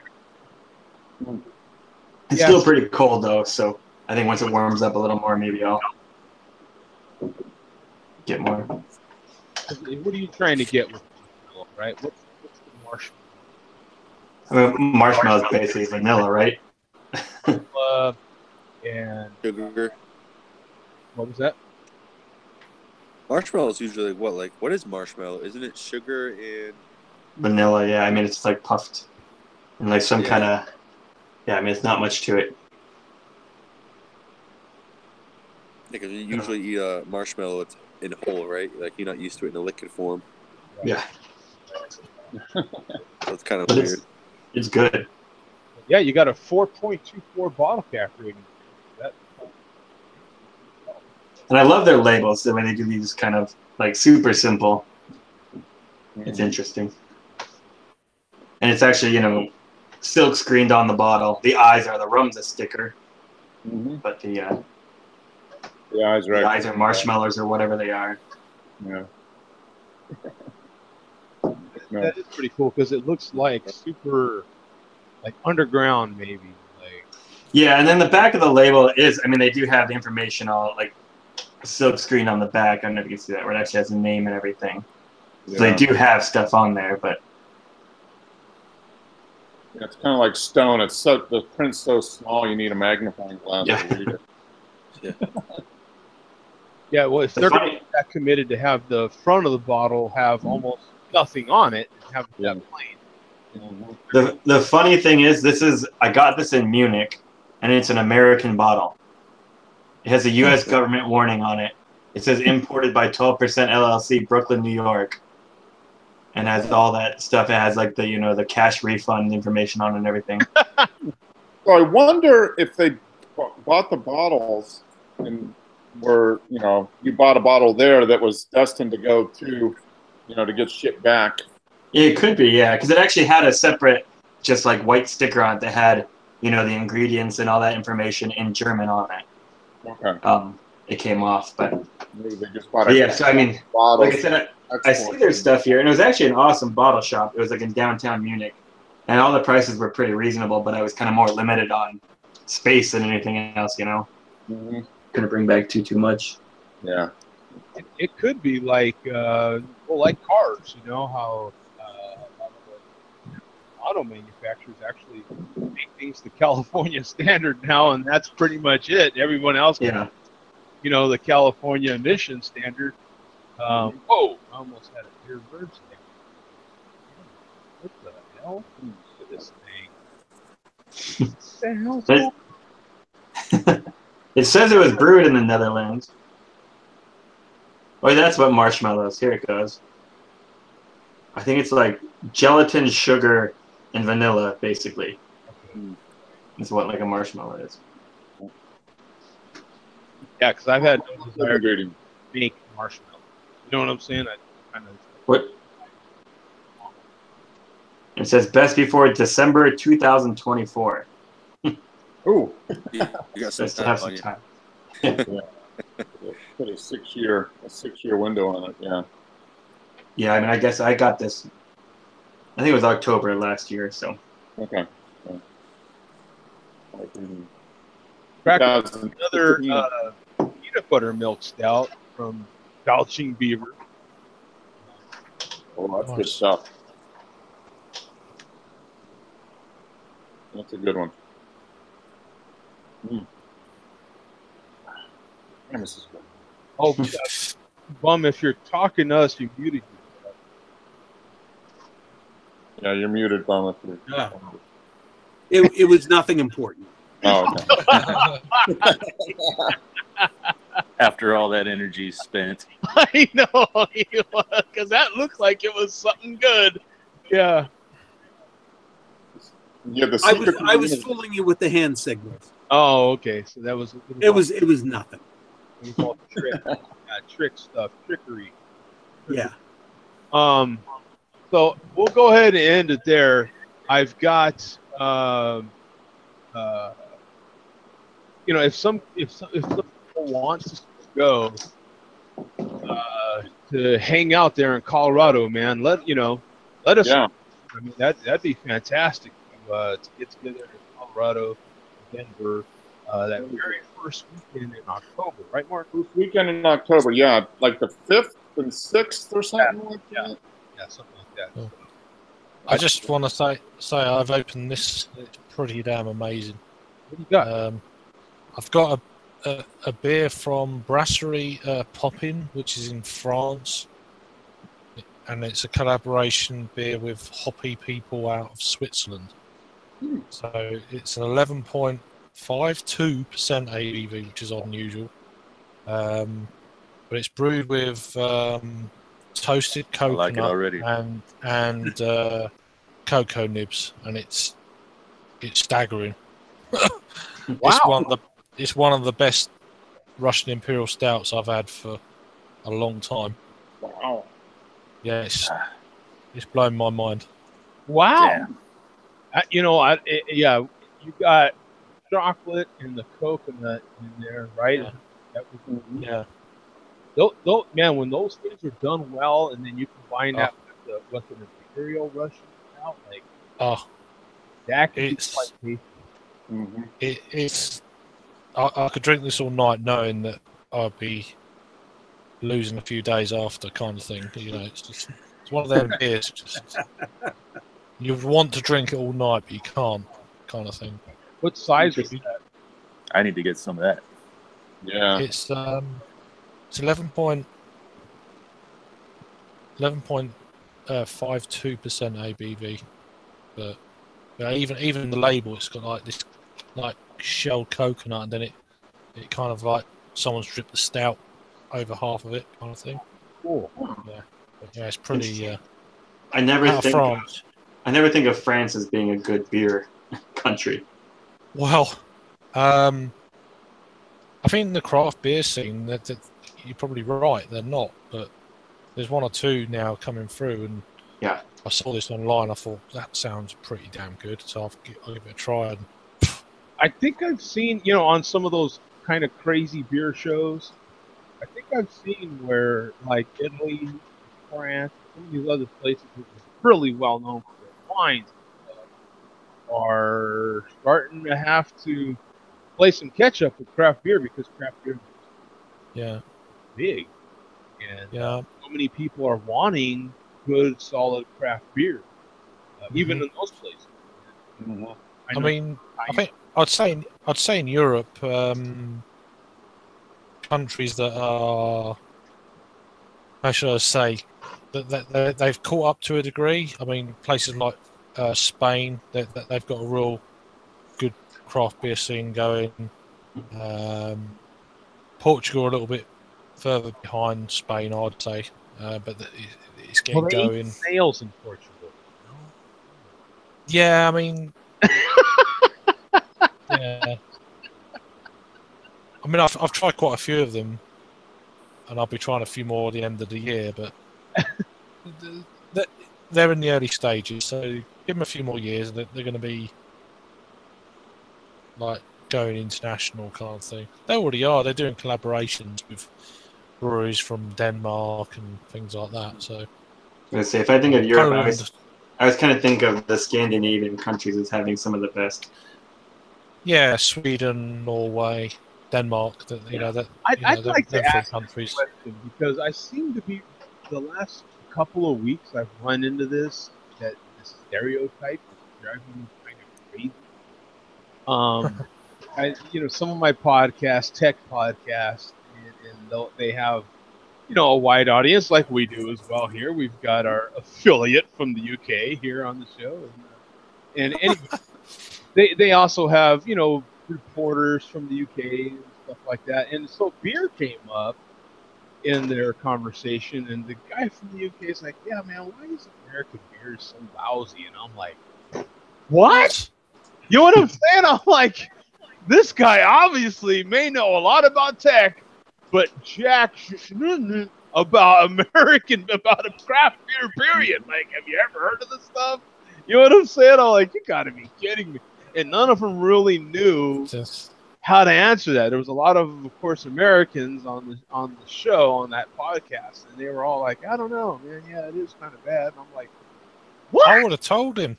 You know what I'm saying? I would have told him you're talking rubbish, man. Like, when was the What? What are you talking about? You know what I'm saying? It's just insane. Yeah, that's like. Was he just referencing American craft lager, or American adjunct lagers? He Probably. absolutely had to be talking about big beer because there's no way. Like, what are you talking about? You know what I'm saying? That's like, yeah, when's America going to start making some technology here, man? Come on. When are you guys going to start inventing some gadgets? Come on, man. What's wrong with you guys? Like, what? All I can say is it's sloppy research. That's all that is. But I've been seeing this sort of thing lately. There's been little articles here and there about watered down American beer. And what planet are you guys on? Like, is this flat Earth conversation? What's happening? No, there is watered down American beer. There always will be that, but that's not Craft beer though. Yeah. Yeah. Well, some craft beer, but not as a topic. Yeah, I mean, I think if you go quantity and quality, I don't think there's. I mean, partially population, but I don't think there's anywhere else in the world that can quite match. Oh, it's I mean, amazing. Yeah, especially now, all the number of breweries and yeah. I was even blown away at that stereotype still exists. yeah. It's still even like, because even people that drink Bud Light here, for Christ's sake, they're hardcore, dedicated. I get a 30-pack of natural light ice every week, son. You know what I'm saying? I could drink it by the end of the day. You know, that guy. More power to you. You know, even that guy knows that, like, that's not what people are drinking these days. Come on, you know, like that. Those beers exist for that guy, but the rest of us drink real beer. You know, like, come on, you know. Madness. Has anybody else been hearing these sort of comments lately? Not lately. I got in an argument with someone a while ago. I've not heard anything like that, to be honest. But And that was the whole thing, is like, you don't know what you're doing. Even and all these other people, you'll see like West Coast IPAs. That's like something they're brewing, and there's a reason, you know. They're not talking about the West Coast of England. yeah, of course. But there's some fantastic beers everywhere right now. Oh yeah. You know, like, I mean, there's some brilliant craft breweries in the UK. It's like there could be some people in America think, oh, you know, English beer is not. It's a little bit more subdued, earthy, bloody, blah. There's some amazing breweries in the UK producing stuff to the caliber of Trillium and Treehouse, in my opinion.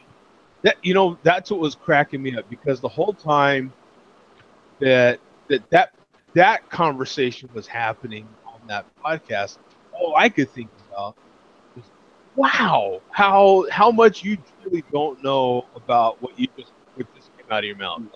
Because like, the UK and the rest of the world has been playing catch up with American craft beer for years already.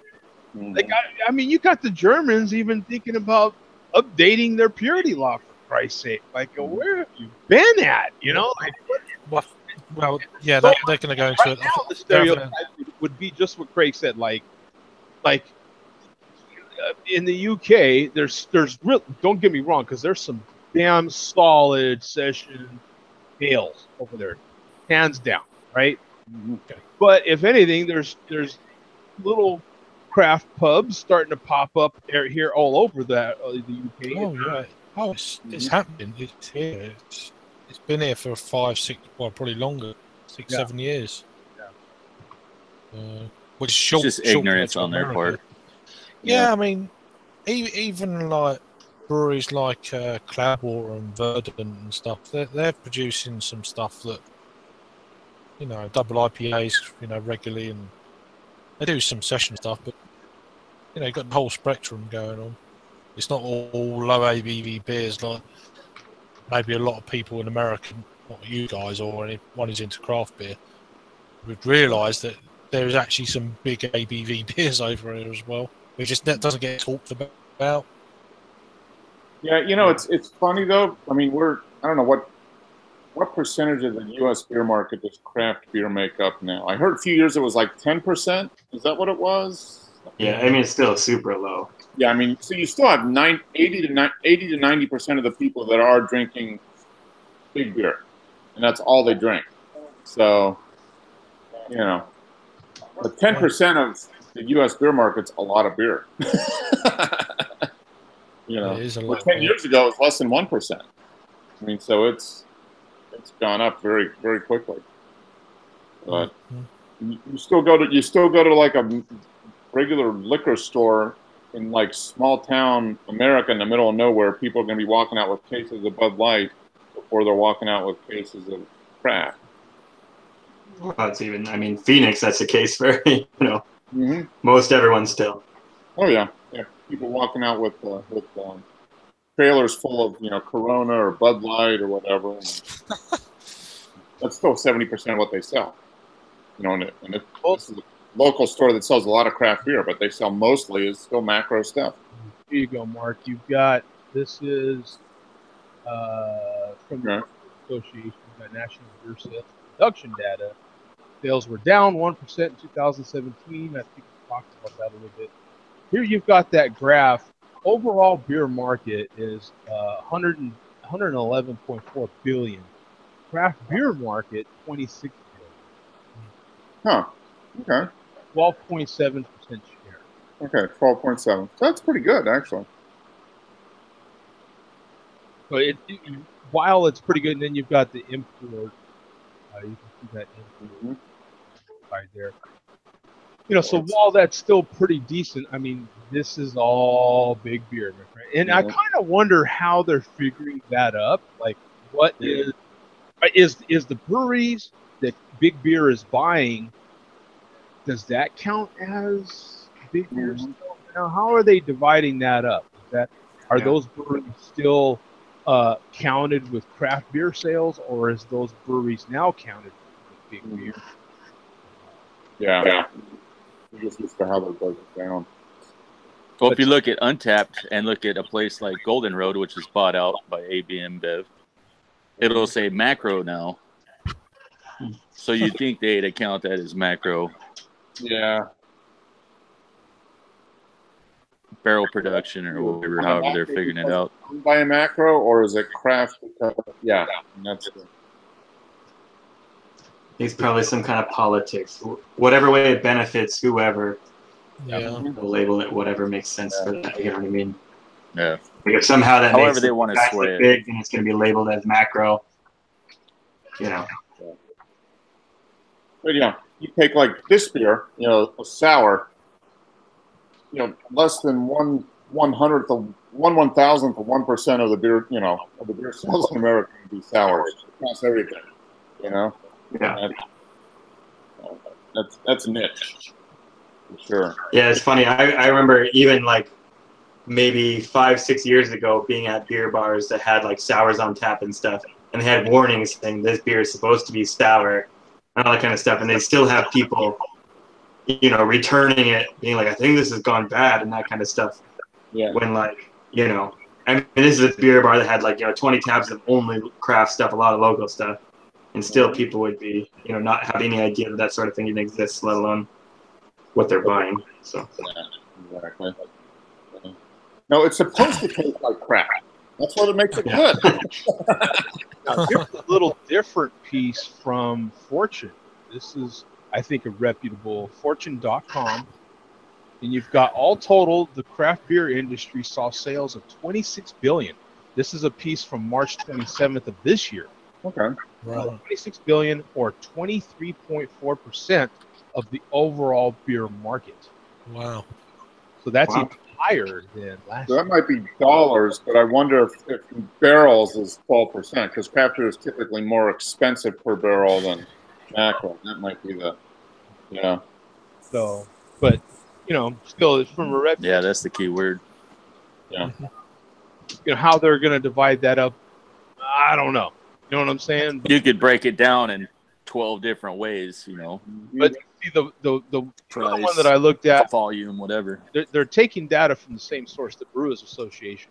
This piece was earlier this year, 2018, quoting, you know, using the Brewers Association's sales from 2017. So from the end of that year versus that piece we saw from the Brewers Association was from the beginning of 2017. So Yeah. that could be that difference. Like 2017, what this piece is saying is the growth was really high last year. So, you know, it could have went from, you know, that almost 13% market of the market to now 23.4%. That's incredible growth. And when you think about how many breweries are opening up in all our areas, including across the pond, I mean, that's the growth is there, man. Has there been a sort of new breweries opening in America? Do you know? What was that, Craig? Or is it? what's that? Has there been a slowing down of new breweries opening in the US? Not of numbers. It doesn't feel like it. Yeah, I don't know. I know that there was. I know that I think it may have a little bit, or at least I think that there were quite a few that as so many were opening, quite a few were closing. Like people that weren't surviving, you know, because it was like it was almost like a trendy thing. Like, you know, that's how you make your money right now is jump on this bandwagon and that kind of thing. Yeah. And then I think, you know, it kind of floods it, and then people realize, like, oh, you're making shitty beer. I'm not going to come here, you know? Yeah. If you're going to do it, then There's going to be a small percentage of that happening the whole time. if you're doing shitty beer, then you ain't going to last. Not with the amount of choices. Oh, yeah, there's so much competition. You have to be pretty damn good. Yeah. Going certainly in the short term, at least, if you're new. Yeah, absolutely. That's just interesting. It's very interesting to me.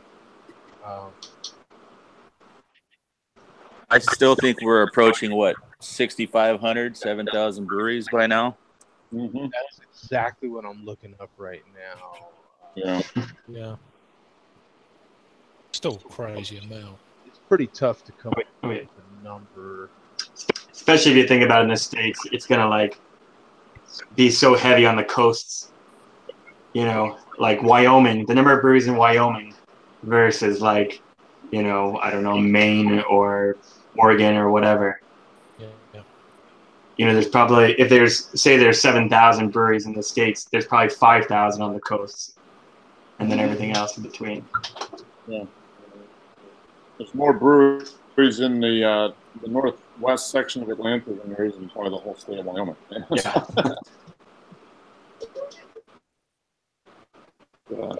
Yeah, there was a Wikipedia article, but it's you know, a decent Wikipedia. Depend how old it is. Sometimes they don't update it, or people don't update it. If it's on the internet, it's the truth, and if it's on Wikipedia, it's definitely the truth. Yeah. There's no fake media anywhere. Yeah, there's no fake media for beer, right? Yeah, exactly. Yeah, it's. I just kind of judge it by, you go into a bar and you see how many taps are craft, and then you got the BMCs at the end down way at the far side. Yeah. They're starting to get pushed down.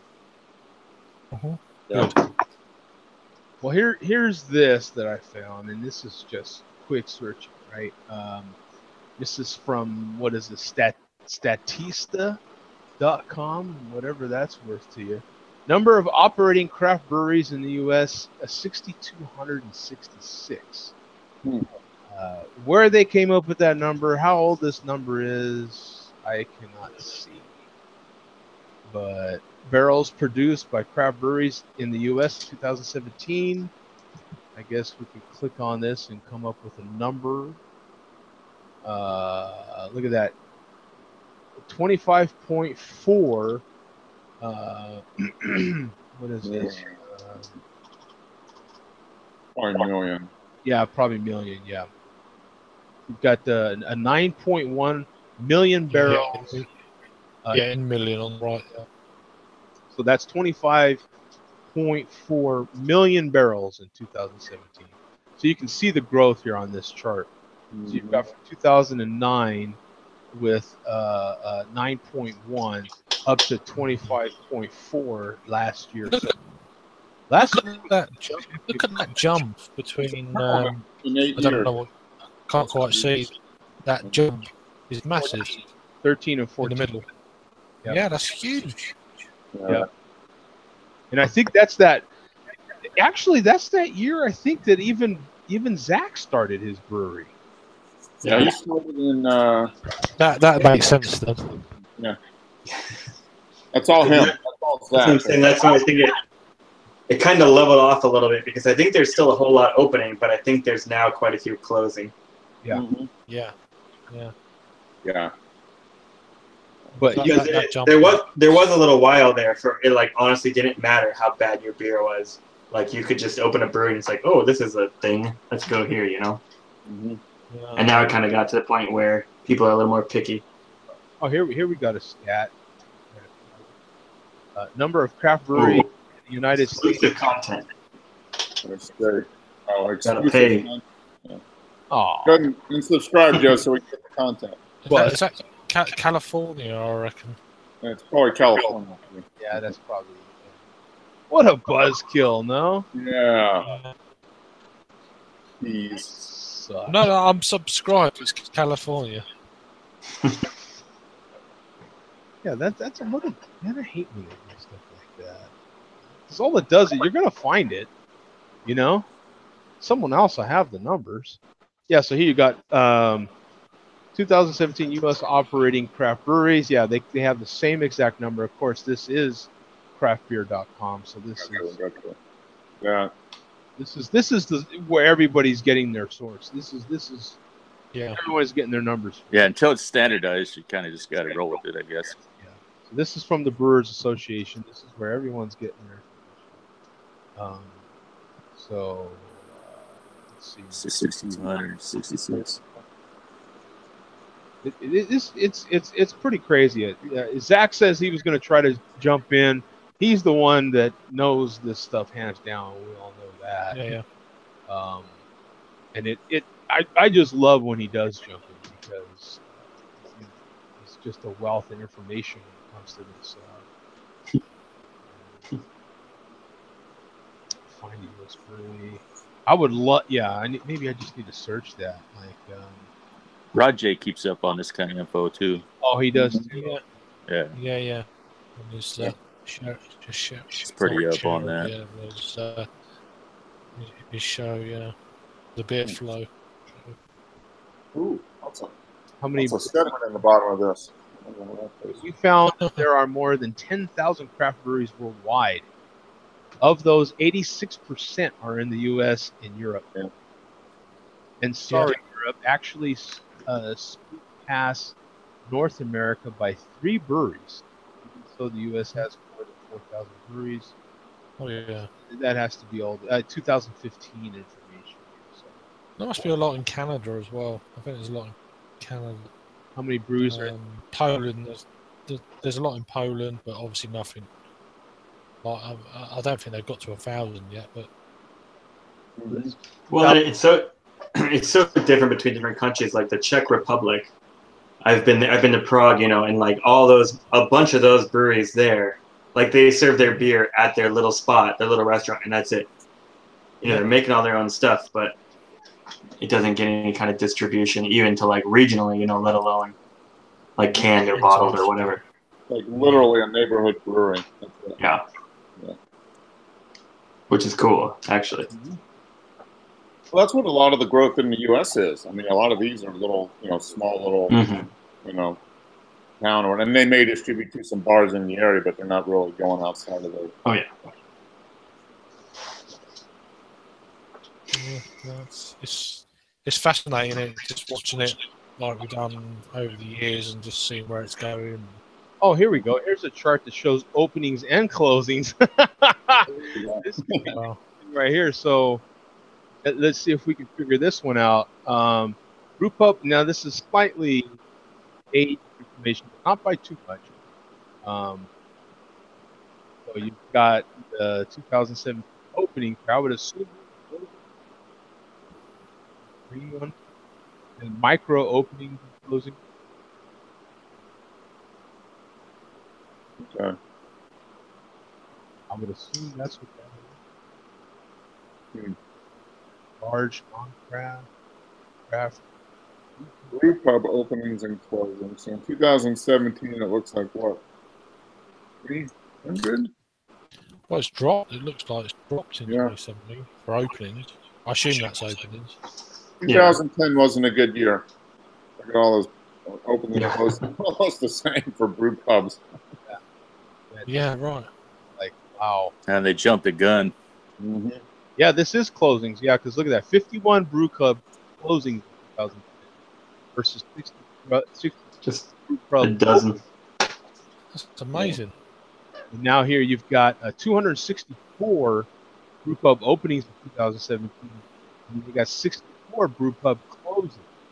Yeah, which you can see it kind of leveled off for opening, but it's creeping up on closing. Yeah. Yeah, it's coming a little bit more streamlined.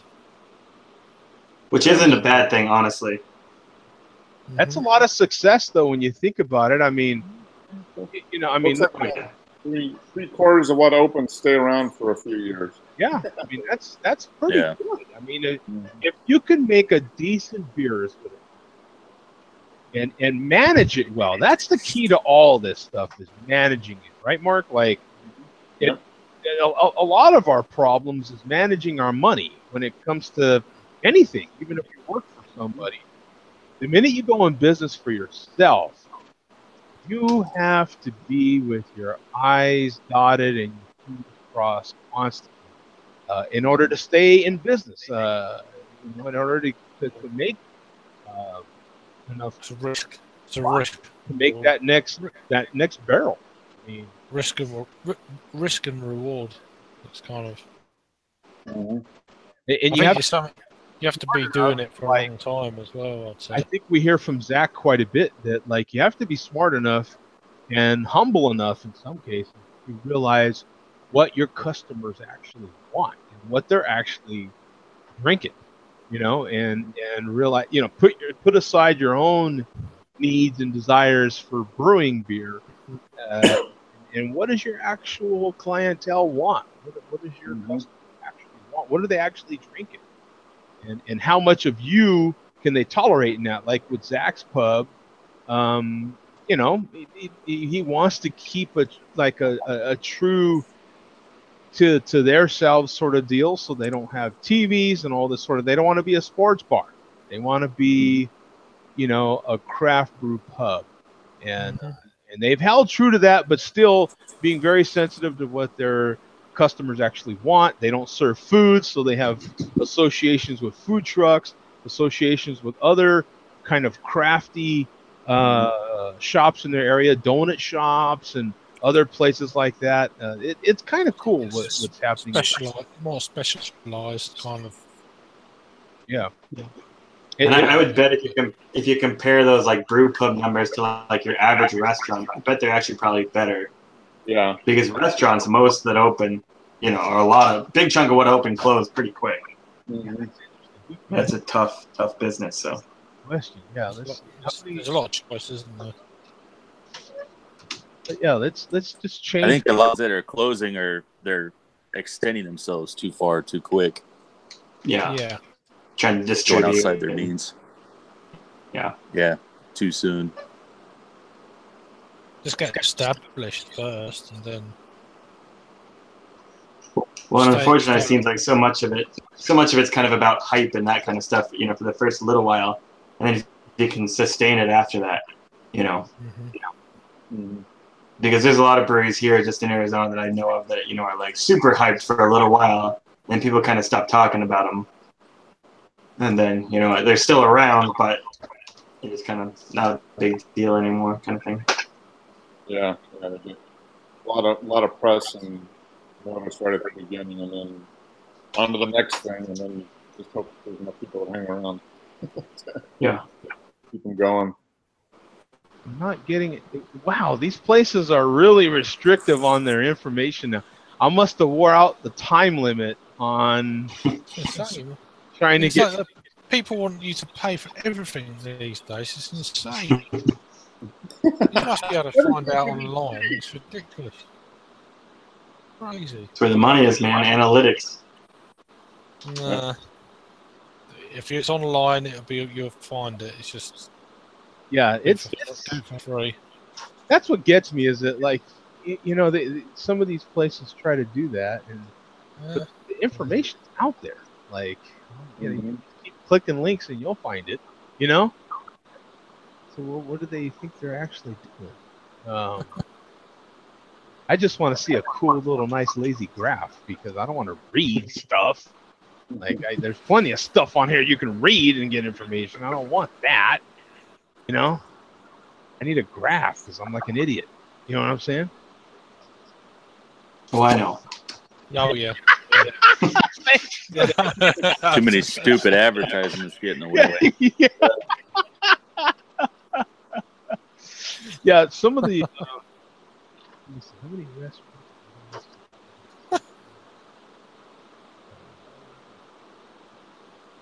Yeah, man. Oh, yes. The Statista seems to have a lot of information, but they want you to pay $49 a month And of course, it's billed annually to get the information. Mhm. Like, that ain't happening. But think of what it'll bring to. Yeah. Yeah, it'd be great television, though, right? For the viewers, Joe. Yeah. Yeah, The worldwide audience demands it. yeah. They demand to know these sort of things. Yeah, it would definitely be interesting. It's just a matter of yeah. Wow, there's none of these groups are as would you call it, liberal with their information? What do you call that? As open with their information when it comes to the restaurant industry.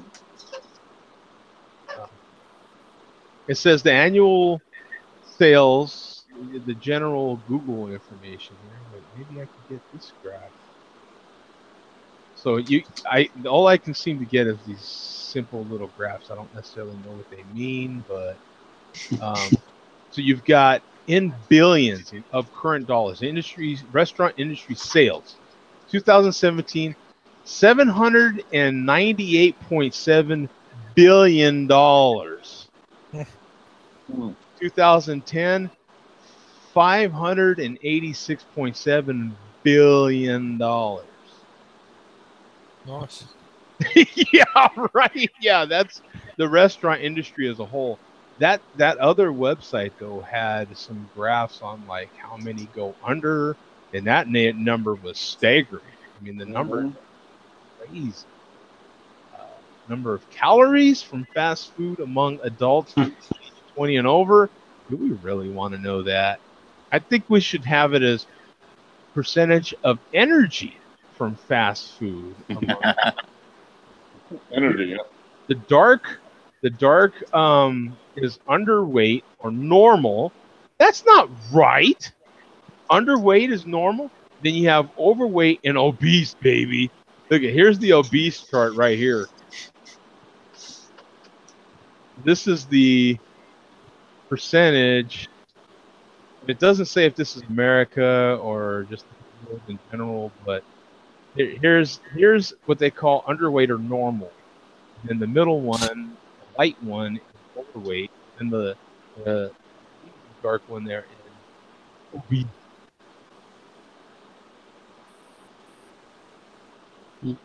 For each category. So total, what is this? The million, billion. Oh, and this is an old chart. This is from 2007 to 2010. I bet those numbers are off the charts now, man. I bet those numbers. Yeah, that's American centric right there.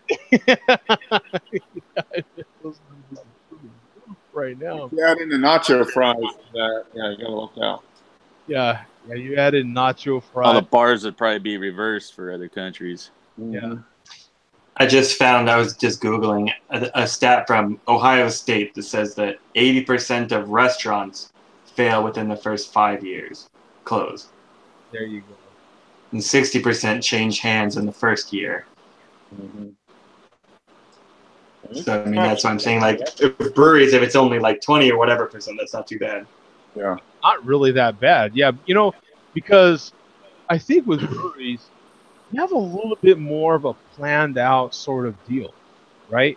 I think a lot of restaurants get started because, Billy Bob, he knows how to smoke a brisket pretty good. Yeah, you should open a restaurant, man. You're pretty good.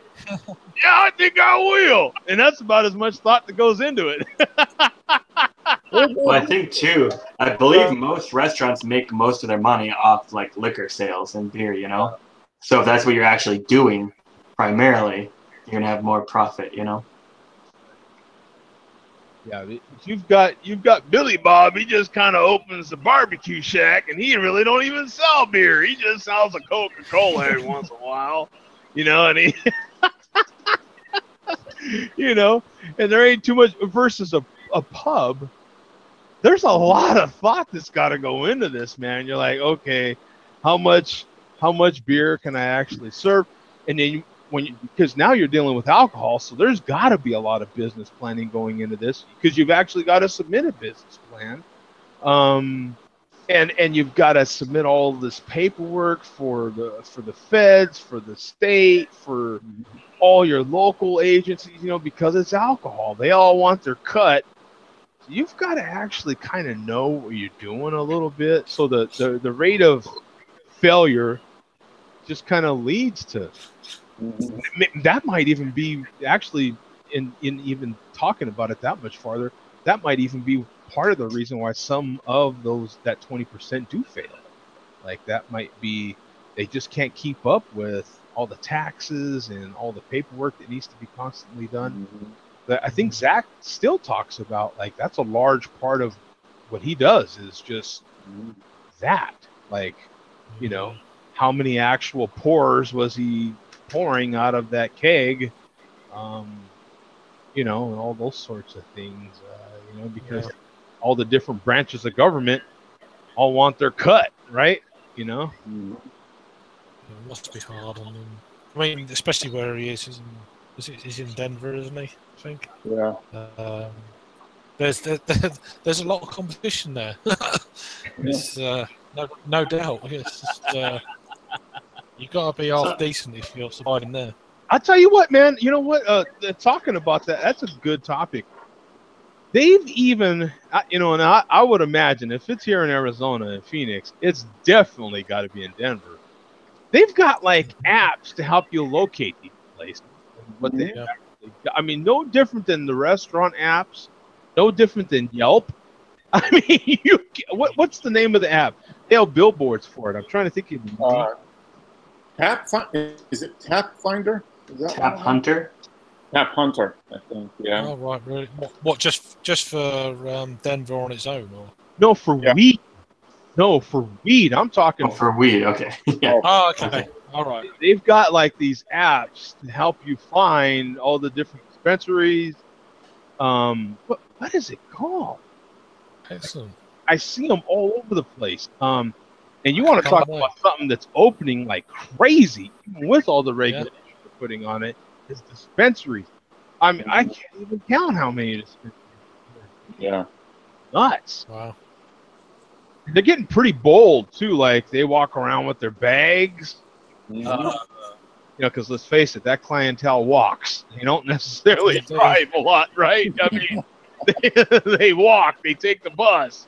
You know what I'm saying? Like that. But they walk around with their bags. They walk around with their shirts from different dispensaries. They have their big labels, and I just shopped here. Come bust me, please. But like what? It's incredible, man. Like the amount of dispensaries that are opening even here in Phoenix, it's really nuts, man. I mean, I would love to see that actually. What's the number of dispensaries? Yeah, I'm kind of curious now. This is the stats hour of Share a Beer. Yeah. That's an even bigger number right there. A number of dispensaries. Let's do California because on a ratio scale anyway. California's got when it kind of had crossed over was when I got off an airport in Oregon, and in the airport there's big wall ads for the dispensaries. Yeah. In the airport. Yeah, well now they're part of the financial shows that I listen to, probably once a week there's that question that pops up. Should I invest in dispensaries? There's dispensary stock options starting to come out, man, and these things are going to blow the hell up, baby. I think I'd wait until the next administration. Yeah. It's a bad idea right now.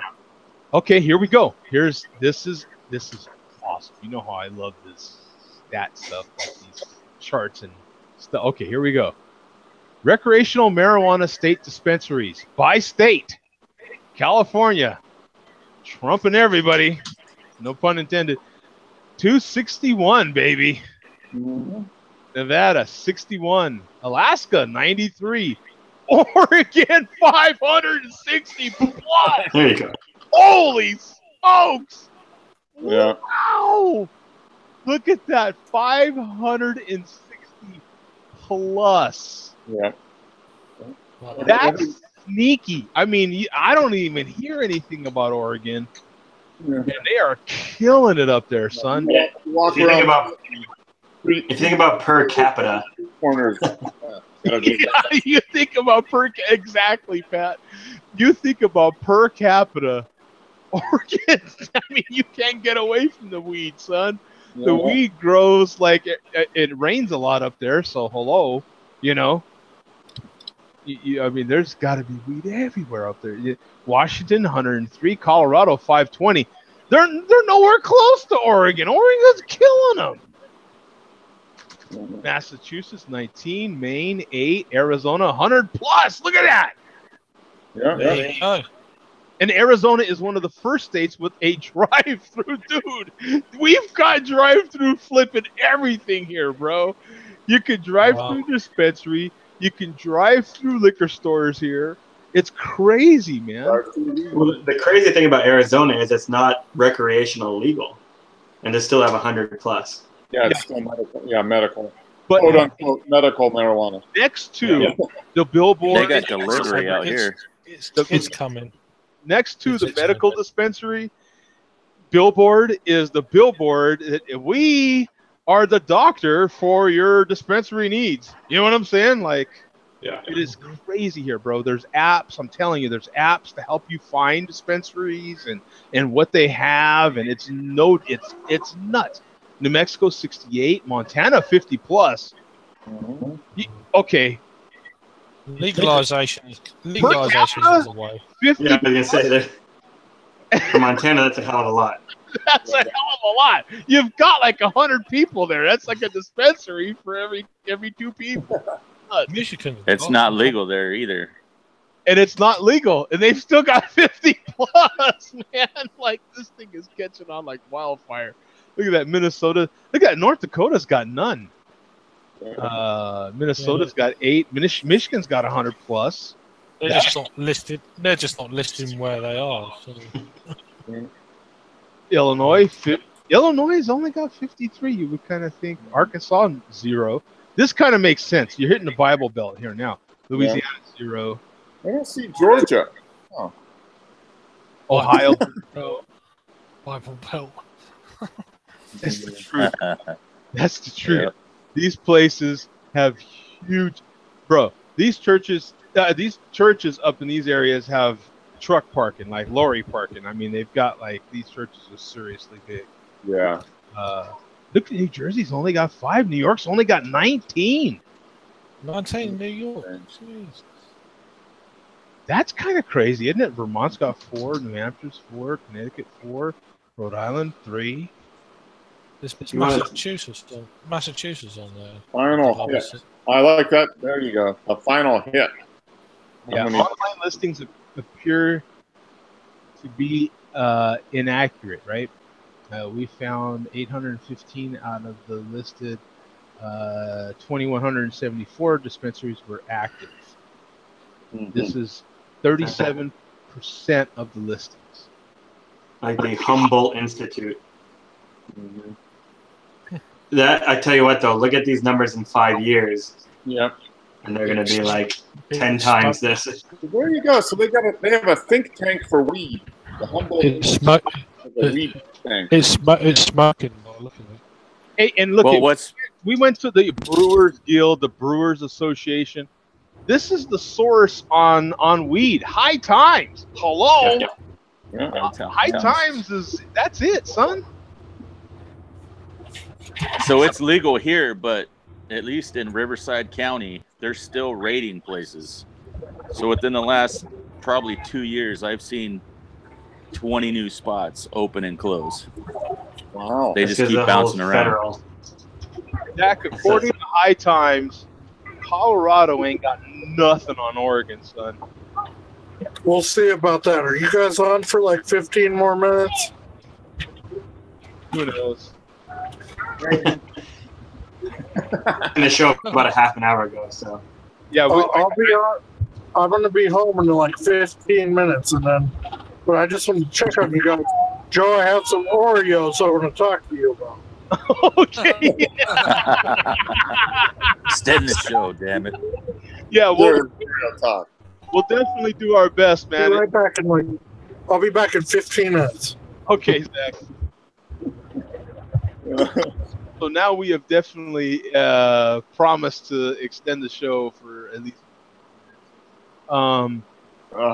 Yeah, that's my cue to grab another beer. Exactly, that is the cue. So I'm just about to go and get another beer myself. Then fuck it.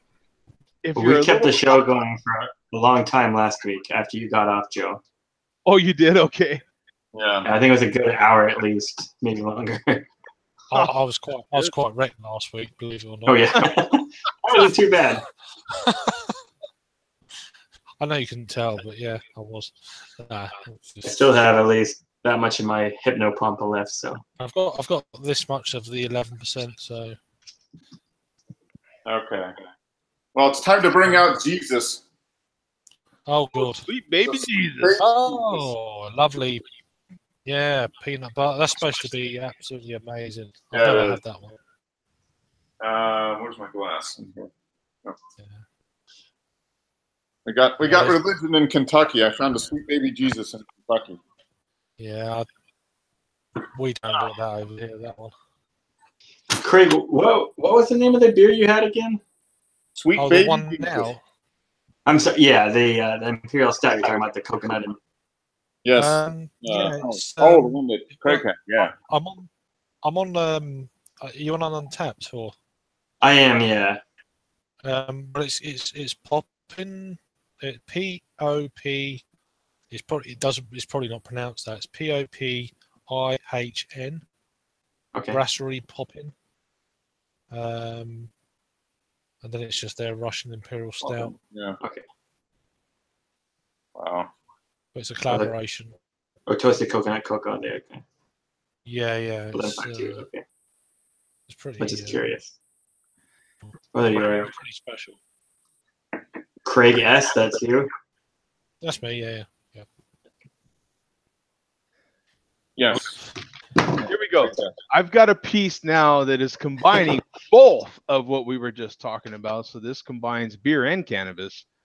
And apparently Canadian scientists at that. So that combines all kinds of crap we were just talking about. Yeah. Canadian scientists have created first beer brewed from cannabis. Now, they start out by saying there's already a number of marijuana-infused beers on the market, including one made by Heineken-owned Lagunitas. Yeah, but now Canadian researchers have taken the entrancing concept a step farther by brewing what is being hailed as the first beer brewed from cannabis. Scientists use the stalks, stems, and roots of the cannabis plant as the base of the beer, replacing barley traditionally used in the brewing process. Scientists said that early attempts at the special brew taste like cotton broccoli. Yikes. But thanks to a chemist and a lot of trial and error, they were able to develop the right combination of hops, water, yeast, and cannabis to make something palatable.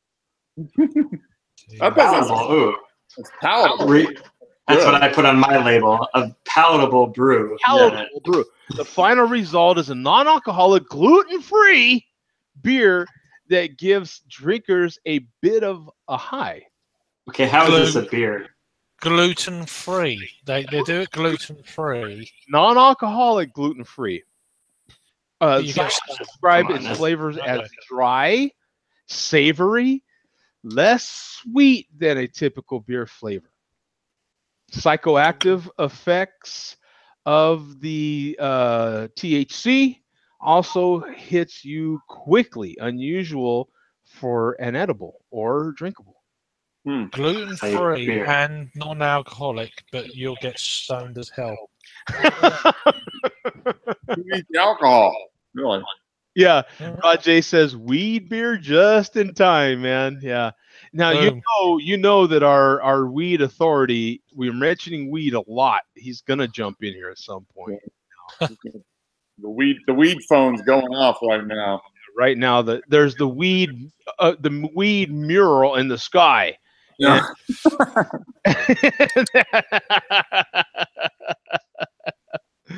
our weed man is gonna show up here anytime now. There's an industrialist who enjoys herb. Yeah, our herb. Phoenix, right? Yeah, Oh yeah. I've tried a few times to, hey man, let's hook up and have a beer somewhere. Of course, that's the limit for me, but kind of flake out on you for some reason. No, I mean, for whatever reason, you know how that stuff goes. And no, I can't talk. I mean, I've seen you like twice in the years you lived here.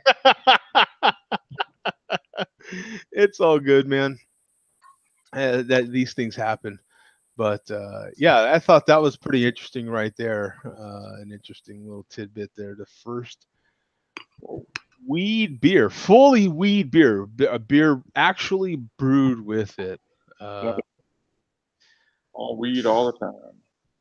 Lightspeed 4 says he likes spiced rum. I drink it from the bottle. Wow, that's good. I don't think you like spiced rum. I think you have no issue with spiced rum, actually. Yeah.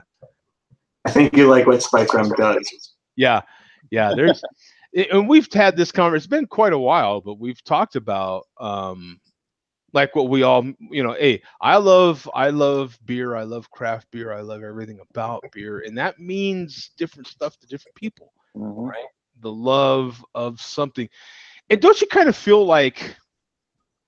I've been asked this past week as well. That was something I wanted to talk about as well. Was this whole love, right? Like I get asked, people, will you review this for me? We're willing to send this to you for free. I've been getting a lot of these emails lately, and and just tell us how much you love our product. And I'm like, well, love is kind of a big word, isn't it? Like, I can like your product a whole lot, but I don't love it.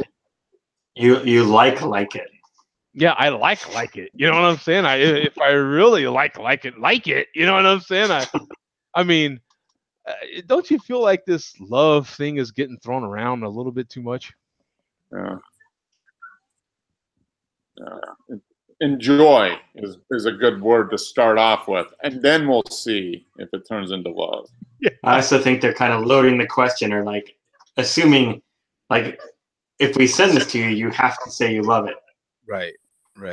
Yeah, that's part of the issue as well. Like, yeah, I've been you get these offers, and then they're like, all we want is for you just to tell us how much you love it. I'm like, what if I don't? What if I think it sucks?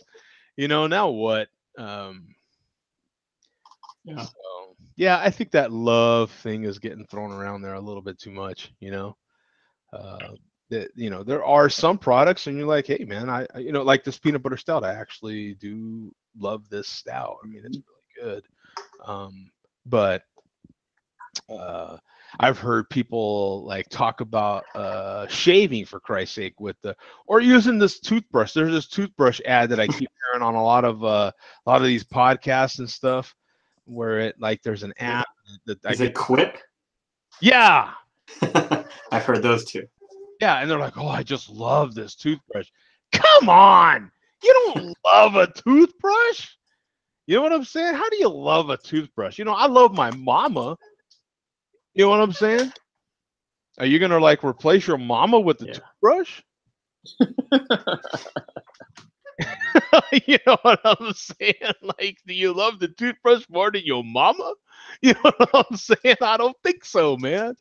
Like, come on, man. You can like it. You can like Pat said, you can like it. Yeah, you know what I'm saying? But yeah, oh, now Coach is right. He says, I love carne. I saw that. Now I love tacos. You got me there. Okay. Okay. Yeah. Yeah, and Rod says only Al needs love. Yeah. That's an LL Cool J reference, right? Yeah, only Al needs love. Yeah, that's good. I love that one, man. Yeah. He says, yeah, can't just throw love around, man. Yeah, of course not. And Coach says beer loves me.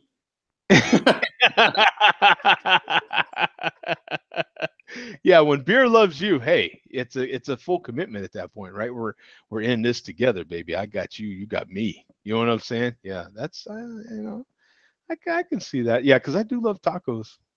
I do love tacos. I could tacos, depending on the taco, could replace my mama. That's for sure. Yeah, Mhm. I can see that. No offense, Mom, but Yeah, exactly. Yeah, my mom would agree. Like, yeah, some good tacos. I could replace him with the tacos. Yeah. So that's probably that goes both ways. Probably. Yeah. Burger. Now Travis says burgers, tacos, or pizza. can I have all three? Yeah. I mean, come on. I'm not gonna. I love all three of those. I mean, come on. And I'd even have to add. Okay. Now I've told you about that. I've had this thing for fish and chips. I don't know what happened. There, I have the shopping center that my grocery store is located in, and I always go in a certain way and I turn right. This morning I turned left. And I was like, oh, there's a fish and chip store here. You know what I'm saying? Oh my God. And they like literally take nice, big, huge chunks of fish, not chunks, they're actual nice fillets of cod. You have your choice. They'll do cod, they'll do catfish, they'll do tilapia, and one other kind of fish. So you have your actual choice. Halibut? Huh? Halibut?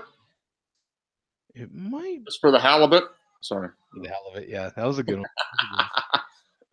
But in any case, I chose the cod, and they actually batter it right there for you and everything. Oh, wow. I mean, it was really good. Still not on the level of what I've seen on YouTube from the fish and chips across the pond, but pretty damn good for South Phoenix. Okay, you know what I'm saying? Tons of chips. I call them fries still, but chips. Tons of chips. And three nice, big, huge pieces of cod, man, fresh. Oh, it was so good. Yeah, and the malt vinegar is good, but I also had hot sauce. Oh man, yeah, really good, good. So I'm happy to report that there's actually a really good fish and chips place close to the house. Yeah. Did you know, Joe, that I haven't been here, but the number 2 top rated restaurant in the whole country on Yelp is in Phoenix? On all of Yelp? All of Yelp, yeah. It's Little Miss Barbecue, it's called. Really? It's a barbecue place. It's like in, I think it's sort of like southeast Phoenix, maybe, or southwest, or no, I'm sorry, southeast. And it's like, yeah, the number 2 top rated restaurant in all of Yelp. And it's like a Tuesday through Saturday kind of thing, 11 till 4 unless they sell out kind of thing. Yeah, you're not kidding. They damn near have a 5-star rating on Google. Yeah. So here's the place he's talking about. And have you been there? I have not. No, I actually found out about it a while ago. It opened in 2014, I think. And I'd heard about it. And then I love barbecue. But yeah, apparently it's supposed to be, just amazing, obviously, if it's, And that's the thing is, like, Google, there's only 1,100 reviews, but I think Yelp is even, well, I guess 1,800 reviews, 5 stars. Yeah, look at that. That's what one of the pieces it mentions right here, the headline. You go there like middle of the week as soon as they open. Type of yeah, thing.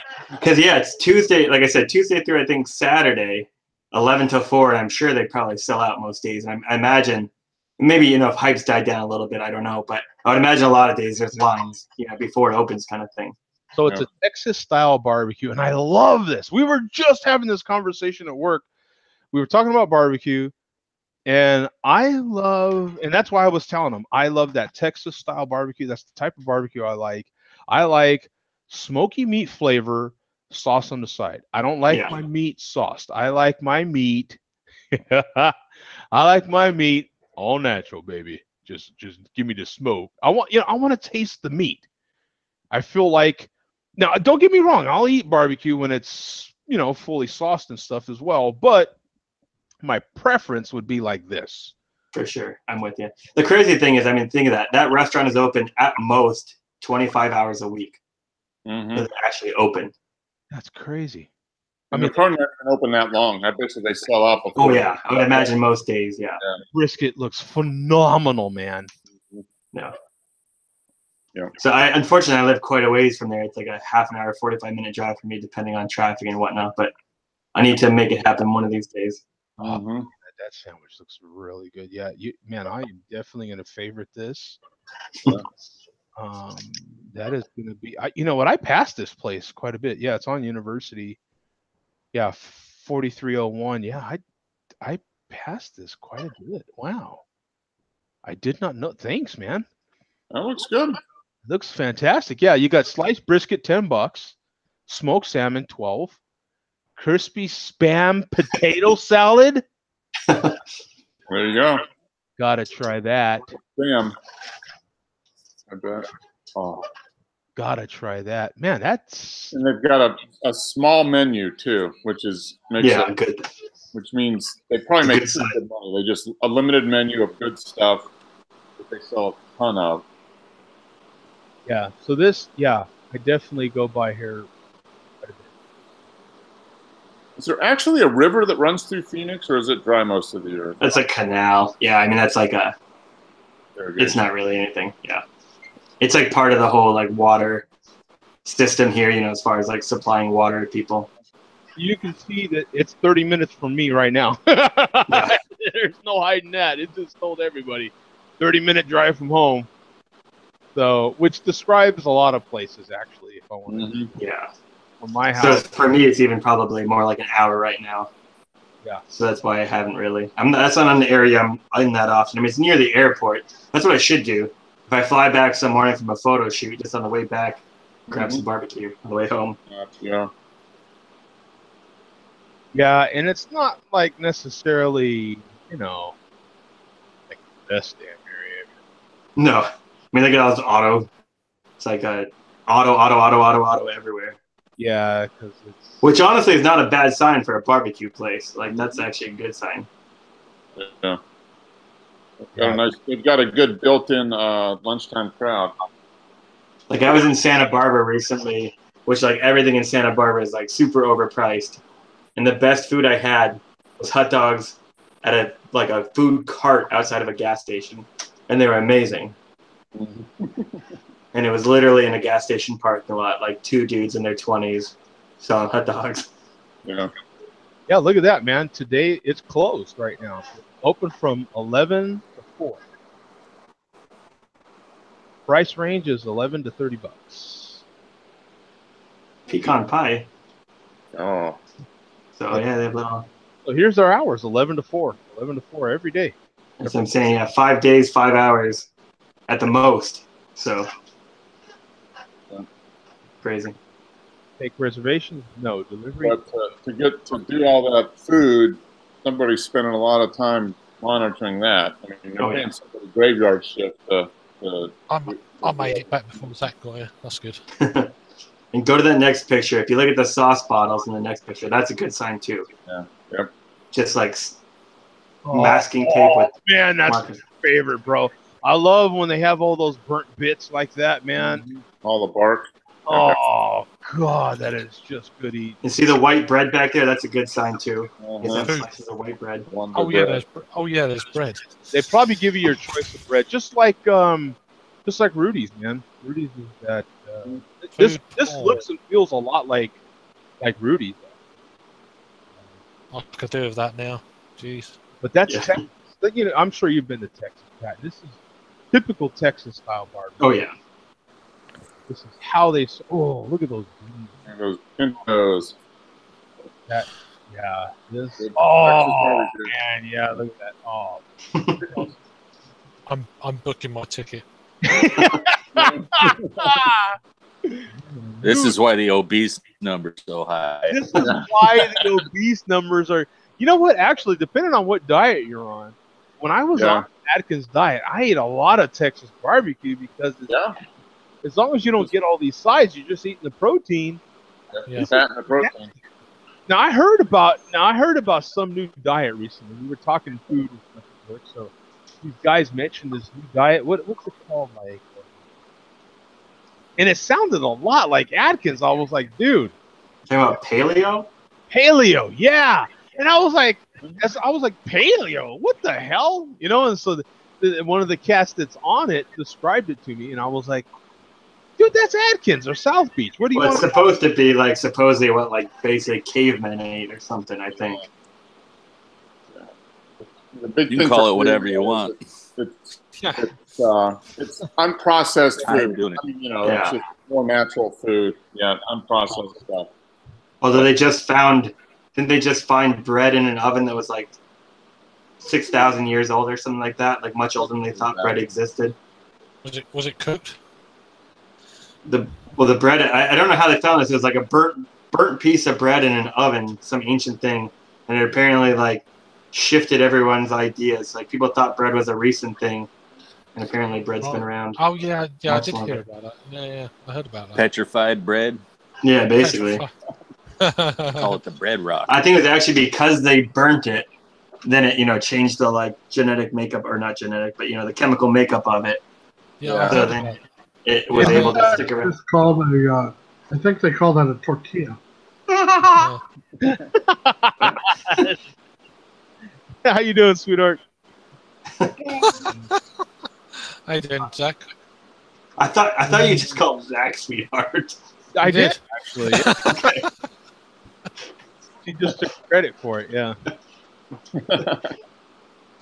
So what do you? Alright. Zach, what's this latest Oreo? Speaking of 6,000-year-old bread, Joe, have you tried these yet? No. Okay, sorry.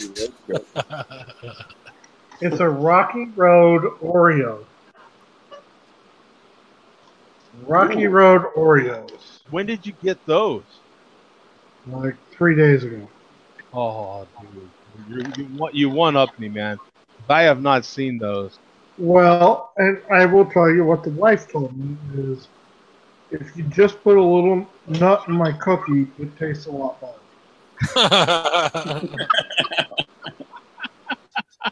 Sounds banging. Yeah, exactly. Yeah, sounds banging, yeah. I wouldn't know nothing about that, but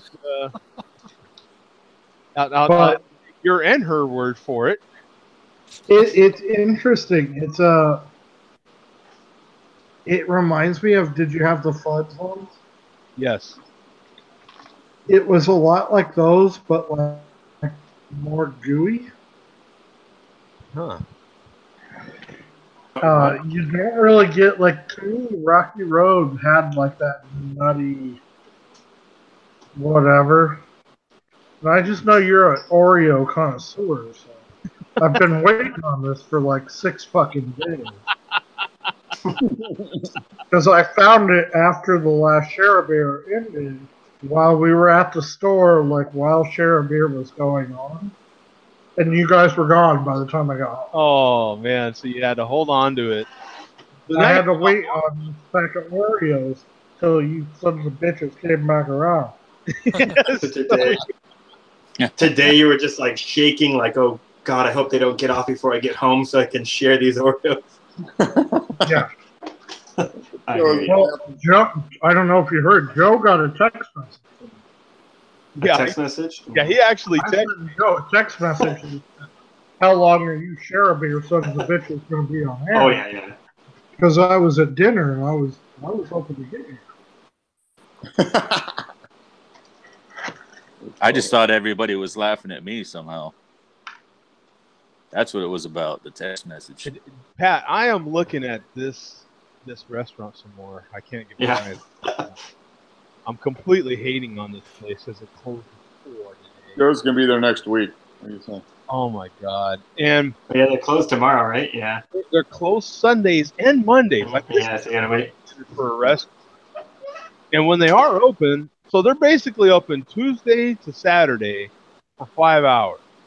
Mm-hmm. Yeah, I think you probably honestly, I think you gotta get there like noon to be sure, kind of thing. That is your wettest dream if you're in the restaurant. If you try to open anything, right, Zach? Like let's say those are the best places. Was in such demand that you're sold out of beer in 5 hours. If that's a restaurant, like that's what you want. Yeah, those are the best places. We have a place here. There's a dude that has like 2 barbecue restaurants in Chicago.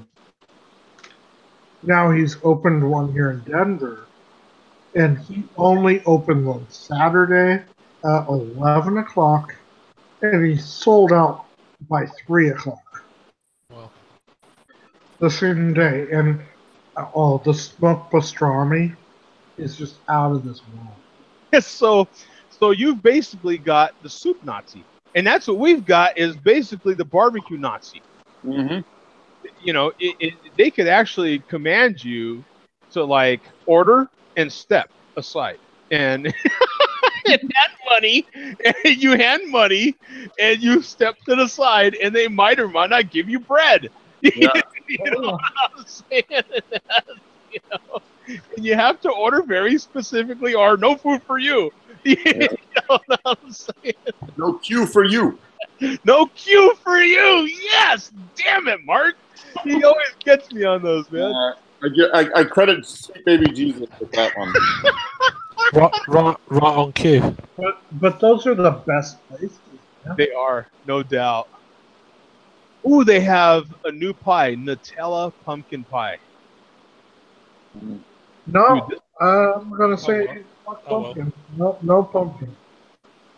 I actually like pumpkin pie, but I don't like Nutella.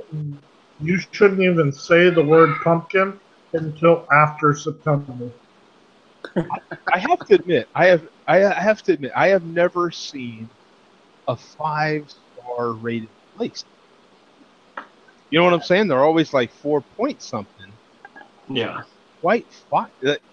If you missed that part, Zach, the second highest rated on Yelp across the country is right here in Phoenix, and it's that barbecue place we're talking about. But do we count on Yelp?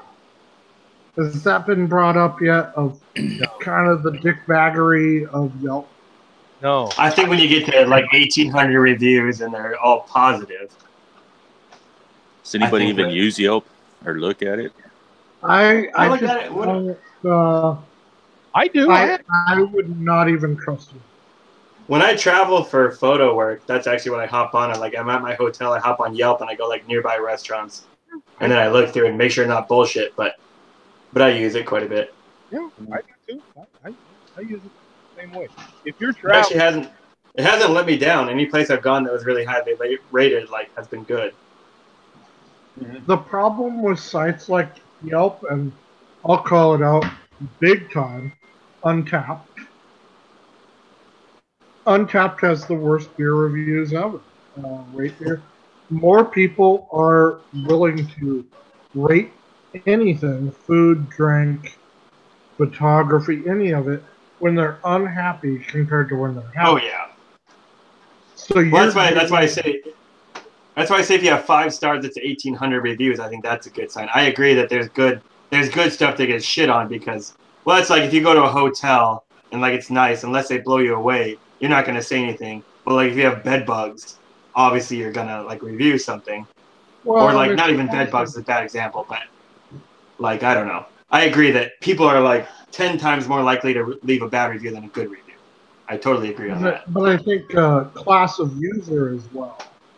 Yeah. Places in the hood are not going to get as many reviews as this place in downtown that is visible to millions of people. this place is not in a nice neighborhood. I'll put it that way. Yeah. Here's their price. I love meat by weight. That's always a good sign. Yeah. Wait. So my favorite, I have a funny one, but I'm not talented enough to share pictures. My favorite barbecue joint here in town, he's just a trailer and a smoker in a liquor store parking lot. Well, he posted a picture the other day. He couldn't open. He normally opens till at noon. Couldn't open till 2 because the police were using his smoker as a shield, pretty much. And it had 2 policemen behind the smoker, AR-15s mounted on the top of the smoker, pointed at a bus that they were pulling over. Oh man, God! And I was like, "That's good barbecue. That's the real deal." Yeah, that's the real deal, exactly. Yeah. What's the name of the place, Joe? Little Miss Barbecue, and I will be finding it. I Where's will. it at? Place. Where's that at? It's off the University here in Near the airport, near Sky Harbor, kind of. not far. Okay. Well, because Joe knows I have a lot of family down in Phoenix. So. Yeah. That's actually who we were having dinner with tonight. Is my family is from Phoenix, is here, so I'll let them know and try to get a report. Yeah, I need to make it happen myself. he says. Have you been? I have not. No, I actually just I had found out about it like a year ago, and I forgot about it. And then I just saw an article like 2 days ago that was about it, and I was like, oh yeah, shit, I need to try that out because barbecue to me, it's like just below Mexican food as far as my favorites. Yeah. Oh, I agree. Yeah, it's like smoked meat is right up there with tacos, and when they put smoked meat in the tacos, like Rudy sells tacos. Rudy's barbecue sells tacos. They're not bad. It's just that's the best of all of it right there. Like look at these beans, man. I love when a place at least they look like fantastic beans. I would eat these beans all day and Sunday, my friend. Like that looks like a good bowl. Got some meat happening in there, and look at got some like. Oh man! You can tell it's good because it's got a little burnt. Yes. Yeah. When it's got burnt and it's got some oil on it. Yeah. It's got that nice fat that's been reduced down and everything. You just want to like dunk some bread in there and have at it, son. Just give me cornbread. See, but I don't think I'm going bread. I'm going tortilla. Okay, yeah, I ain't gonna get picky with you at this point. Yeah, just give me something to dunk. Pecan pie. Joe, do you know that you can get Wait, we're watching porn. Don't serve the food porn here. Well, I'm saying His you can hands get above the kicked off table. of Google. For a moment, Joe. Yeah. We got a man slicing really moist. It's like I spent like a full week in Italy, for that Mille Miglia, and like had all kinds of like great prosciutto and like Parmesan and all this pasta and shit. And like I had a meal that was like, I think that I didn't pay for it, but the guy I think my particular thing I got was like $50 or $60 or something. And like I tell you what, I could not wait to get home to have a goddamn taco with some beans. Like I was so sick of that stuff. I was like, I don't know, man, because I think we talked. Did we just talk about this last week? Maybe I don't know, but like some of my favorite stuff is pasta, tacos, pizza, barbecue. Like all these things are just up there. Do you like spaghetti bolognese? Barbecue's definitely up there. Yeah, I don't know. I expected more from the food when I was in Italy. I don't know. Oh. Well, I mean, it was good. Yeah. Don't get me wrong, but like I said, I was seriously like, oh, I want a fucking taco. Yeah. Yeah, I can see that as well. Yeah. But the pizza was super good. I will say that. But I got like tired of like prosciutto and Parmesan cheese. Let me tell you. I know. And it was like I had Parmesan cheese in Parma, and like all that kind of shit, and it was a good, and I'm sure it was like super expensive. I didn't have to pay for anything, luckily, but yeah, I don't know, maybe I don't know. Dak showing off. Oh, prosciutto. It's not anything though. Oh, this is you have it all the time. You get kind of bored. This is Copa. Yeah. This is Copa. Oh. From this is some Italian Copa. Capicola or something. Yeah, Capicola. I think that's the problem. Like you said, it was I only ate that stuff for a week. I think that was the problem. Is that if I had if I'd mixed it up a little bit, it would have been a little better. But we talked about this, right? Because we were like, okay, what how long could you eat something before you get tired of it? Well, see, that's the thing is like Mexican food. I seriously eat like 5 days a week. Like no bullshit. Like easily. See, at each part of my life, because I'm part Italian, and so Yeah. I when I was in Germany, I didn't eat much German food because Germany's a lot like America when it comes to Mexico. There's a lot of Italians in Germany, and there's a lot of Italian restaurants in Germany, at least where I was at. And I trained Italians when I was in the army.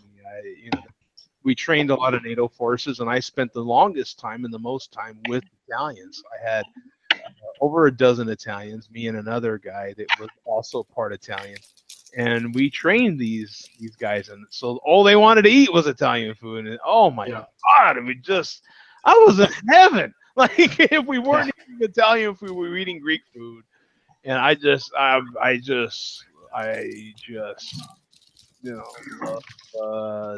like the food in Germany. The stuff I had. I mean, it's all very heavy, and like schnitzel and sausages and all that stuff. But it was good.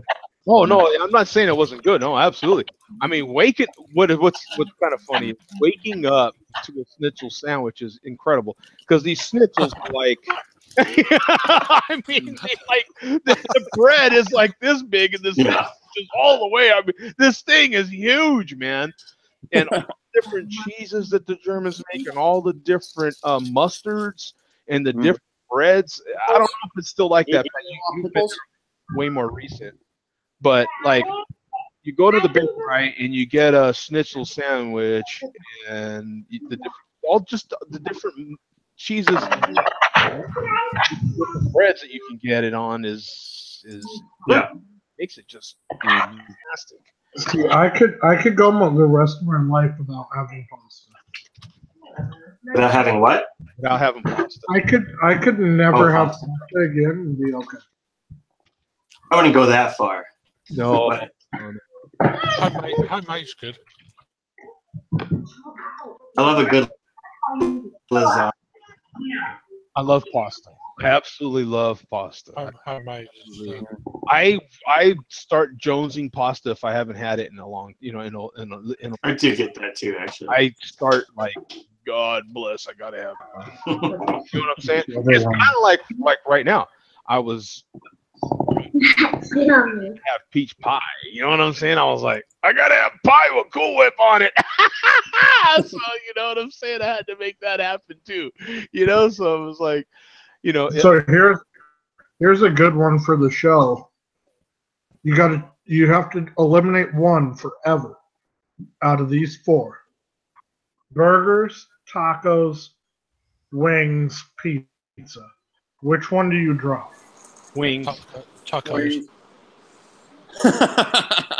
Drop the wings. Right. Joe said wings. I say wings. Oh, man. I missed the question. No. Because I could put buffalo style chicken on my pizza. Yeah, I can. What was the question? So you have to eliminate one of these for the rest of your life: wings, burgers, tacos, or pizza. Oh, wings, right? Wings with zero hesitation. Yeah. I didn't hesitate. Yeah. Yeah, that was automatic. Me and my wife are like, get rid of pizza. No, I couldn't. Because I can always have a pizza burrito on the calzone. Yeah, pizza crust is just a barrier for all the other stuff. But I'm English, so it's like kind of like, we don't get too many tacos over here. We get them, but that's a goddamn shame. Yeah, pizza it's not your first choice kind of thing. I could do it pizza for quite a long time, but I'd probably have to say wings. Yeah. That can. Now, don't get me wrong. I'll be Jones in a wing now.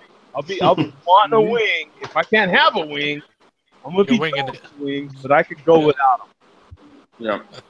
Given those choices, wings would be the first to go. Yeah, because I'm gonna want burgers way too much. I'm gonna want well, not even that. I'm gonna rephrase it. I'm gonna need a burger. I'm gonna need pizza, and I have to have tacos. I'm gonna need these other things. I have to have tacos. Like tacos. Okay, I'll give you an example. We were talking about Taco Bell so much, I had to go get me some of them crappy Taco Bell tacos, man, the other day. You know, like every once in a while, even a lousy taco, like you have to have it. Like you're like, okay, you know what? I think that's where we're different though from UK to America. It's like tacos, they're okay over there, but I think most people would choose that over everything else. Well, I think the problem is like, I mean, I don't know. You probably do have it, but like, have you had hatch chilies, for example? You know what I'm talking about when I say hatch chilies? Like green chilies. Yeah. Because like hatch green chilies by themselves, like I could just roast that and just eat it as a meal. Yeah. Oh no, like, I will give up pizza, wings, pasta, burgers, any of that. Just don't take away my green chili. Yeah. You try to take that away, I will start a revolution. That's impressive. Well, Joe used to come from the place. The wife's starting to roast the stuff for green chili right now, so we can have it tomorrow. Because as Joe knows, you got to roast your green chili for a while. Oh, yeah. Yeah, it's. I mean, you know, it's nice to have it prepped. You know, I mean. Oh yeah, we're doing. We'll take the poblanos, the green chili, serranos, and jalapenos, and the tomato. Roast those, and that way we can put them in the chili. Yeah. Yeah, it's. I keep on looking at Mark, and he's like tilts his head back, like, "Oh fuck yeah!" Every time people say that stuff. Well, Mark can't get those things anymore. Now, how have you been doing with those jars I brought you? We're almost done with the first bottle. The other bottle's still unopened in the pantry. So you've been really. Yeah, but there's no doubt we're going online and we're ordering more. It's pretty good, isn't it? That very good. I put it on my eggs. I mean, that's my easy. I put it like a little bit on my eggs in the morning. It gives you that. You know, you're not anywhere close to this stuff anymore. So at least you can. It's expensive, but at least you can quench that green chili urge with that. You know, and it's and in 2 months, mid-September is when they kind of start roasting them. Isn't that about it? Mid-September, September. Yeah. We'll get it here. I mean, Atlanta's a big enough market that we'll get people that will bring in hatched chilies and roast them. So we'll be able to find it. But it's not on every street corner like it is in New Mexico. Sure. Yeah, it's and one thing I've told a lot of people is even in New Mexico, it's as much talk as there is about roasted green chili, it's hard to find. You have to know where to find roasted red chili. And even in New Mexico, even in Albuquerque, it's very, very hard to find roasted red chili and make a red chili stew, which I don't know anybody that didn't love it when I made it. You know what I'm saying? But it's just, and a lot of people will just be like, wow, really? You made roasted red chili? Like, it just doesn't happen that much. It's weird to me that it's not a roasted red chilies. Are you using, what are they called? Sandia?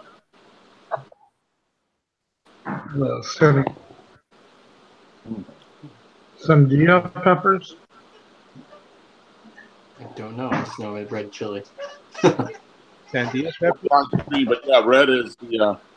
I mean, red's just more ripened. Whatever chili you want to make it, it's just more ripe.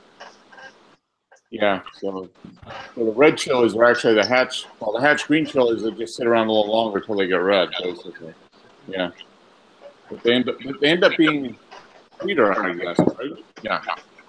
you get more of a nuttier flavor, a little more earthier flavor, a little more to me just a little more flavor in general.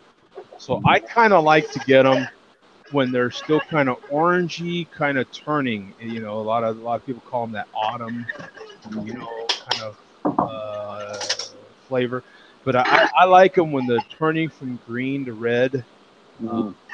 Just get such a range of flavor in that chili like that. So, but yeah, that was one of my little treats. Like I said, it was hard to find because a lot of people take the red and dry it. That's almost an immediate thing, or blend it down to just a sauce.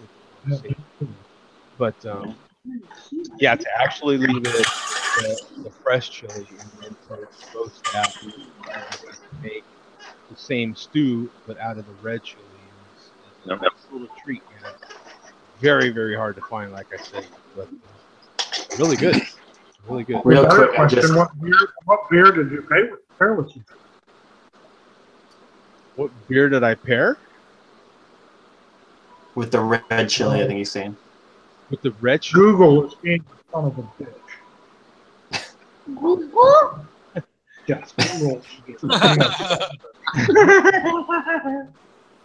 I kind of pair anything with, you know, red chili or green chili. It doesn't really matter. You know, whatever I'm in the mood for. I don't really pair a specific. I was doing IPAs with that stuff is always good. Any kind of spicy food IPAs are good, but yeah, I just opened another bottle quick here. I thought I'd share. It's that New Glarus Raspberry Tart. It's a fruit beer, but my God, it's so goddamn good. I mean, I don't know if you can see this color here. This is my phone behind it. Oh wow! Like it is like legit raspberry red. Wow. Nice. And like that's great. Truly, like no one in the world does fruit beers better than these guys. It's like incredible. Yeah, I looked for them in a couple stores up there, and I didn't see any New Glarus in Michigan. Oh no, they're Wisconsin only. Yeah, they're actually I think they're still like the 10th biggest craft brewer in the country, but they're Wisconsin only, which is pretty remarkable. Okay. There we go, Pam. We're gonna have to do that next year. We're going to be up in Chicago area next summer. Oh yeah, I think it's only like it's probably like a 2-3 hour drive from Chicago. The brewery, and the brewery is beautiful. It's amazing. It might be fun to go up an extra day and go up. What was that one called? Raspberry Tart. Exactly. From New Glarus. Oh. Santa Fe. That is exactly.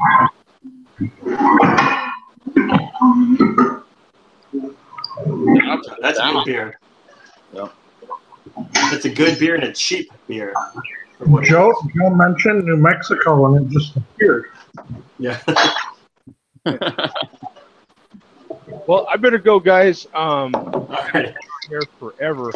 That's a 4.2 bottle cap rated beer, by the way. That raspberry. Yeah. Yeah, 4.3. They really knows how to brew beer. It's actually gotten better. Like that's the older vintage. The newer bottles, they started putting them 12 ounce, and I think they've actually gotten significantly better. So like if you look at the recent reviews, not that it matters, but they're like 4.3 something, and I think that actually reflects that it has actually gotten better. Well, at least I'm gonna go. At least if you guys want to stay in chat, have at it. Sure. We're only on 3 hours, Joe. Why are you failing? Yeah, come on. Right, yeah. So thanks to Travis. He says, "What do you like at Taco Bell?" I don't necessarily like anything at Taco Bell. I just happen to every once in a while need one of those tacos in my life. Same thing with Jack in the Box. I'm not a huge Jack in the Box fan, but every once in a while, I gotta have those too damn cheap ass. That's where Joe's going. Joe doesn't have to go anywhere. You just gotta go get tacos. Yeah, no, I've actually got some stuff here that I have that I really want to get to. I really need to get to because I have to go to work tomorrow. So there's some audio equipment that I've just bought, and I need to. Oh, I'll be at the show with you guys in October.